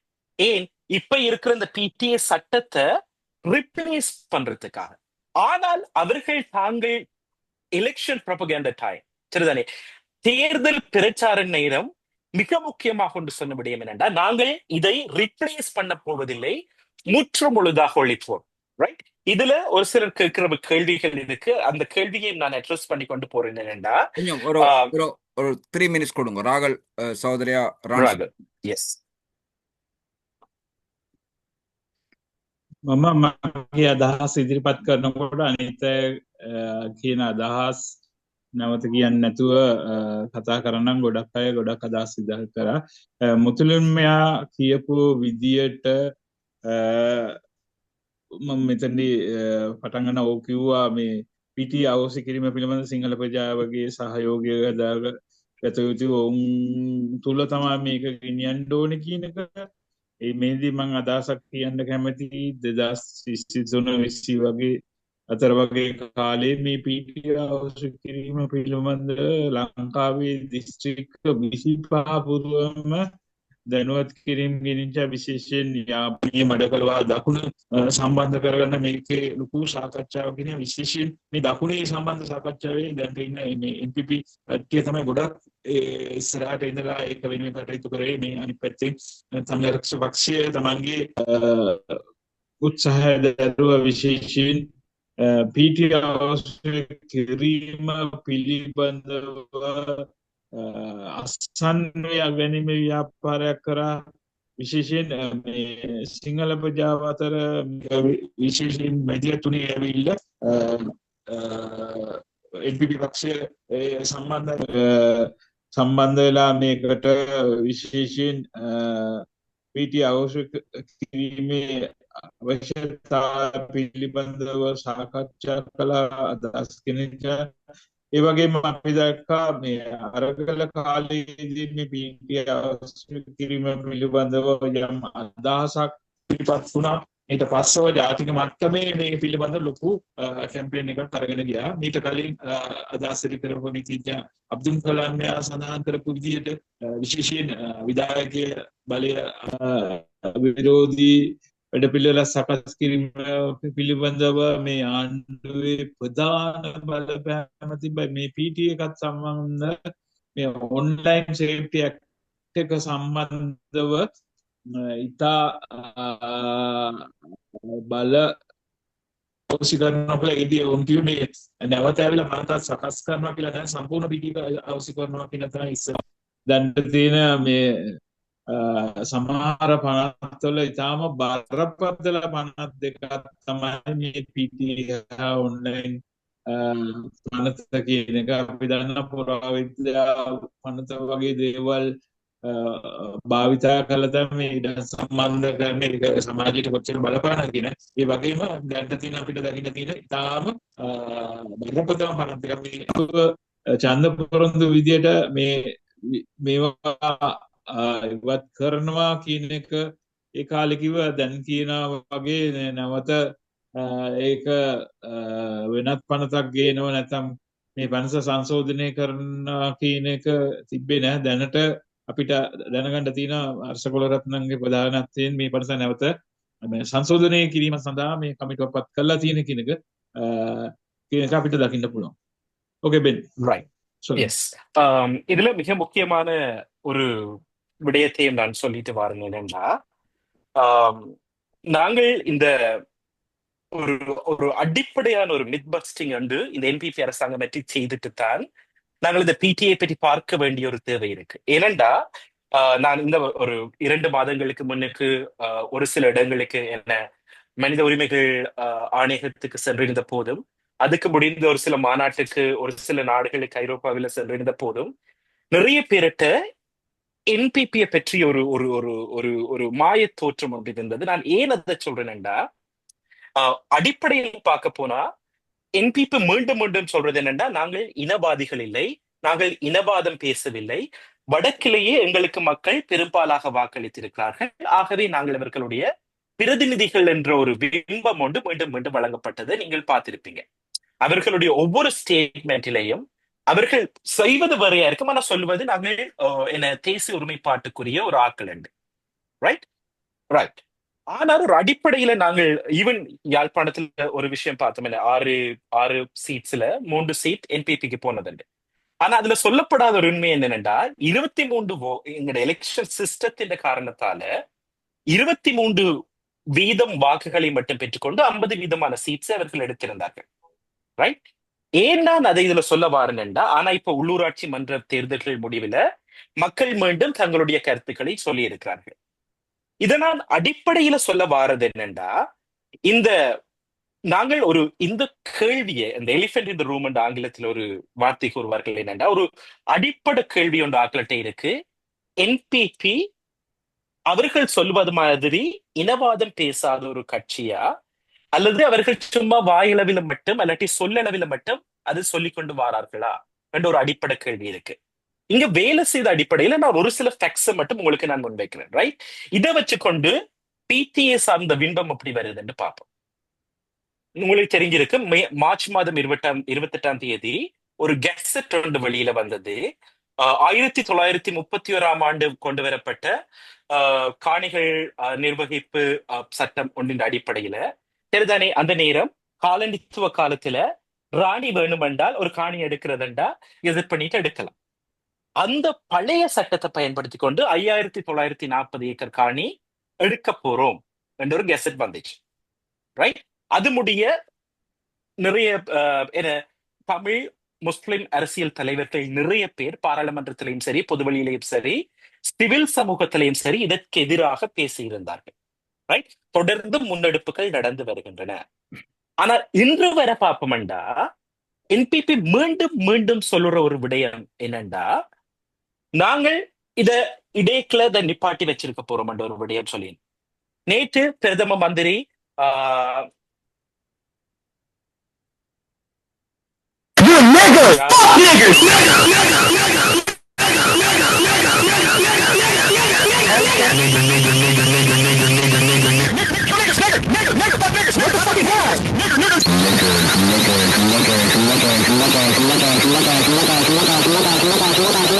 The freestyle gangster niggas.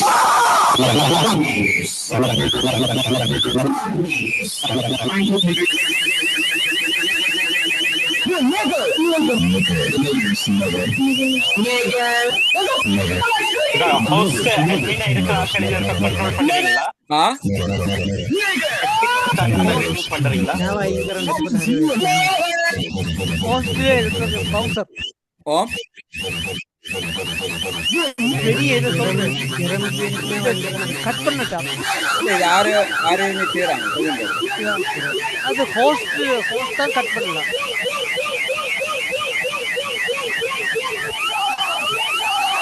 I hate niggers. Nigger. எப்படி இதை கட் பண்றேன்?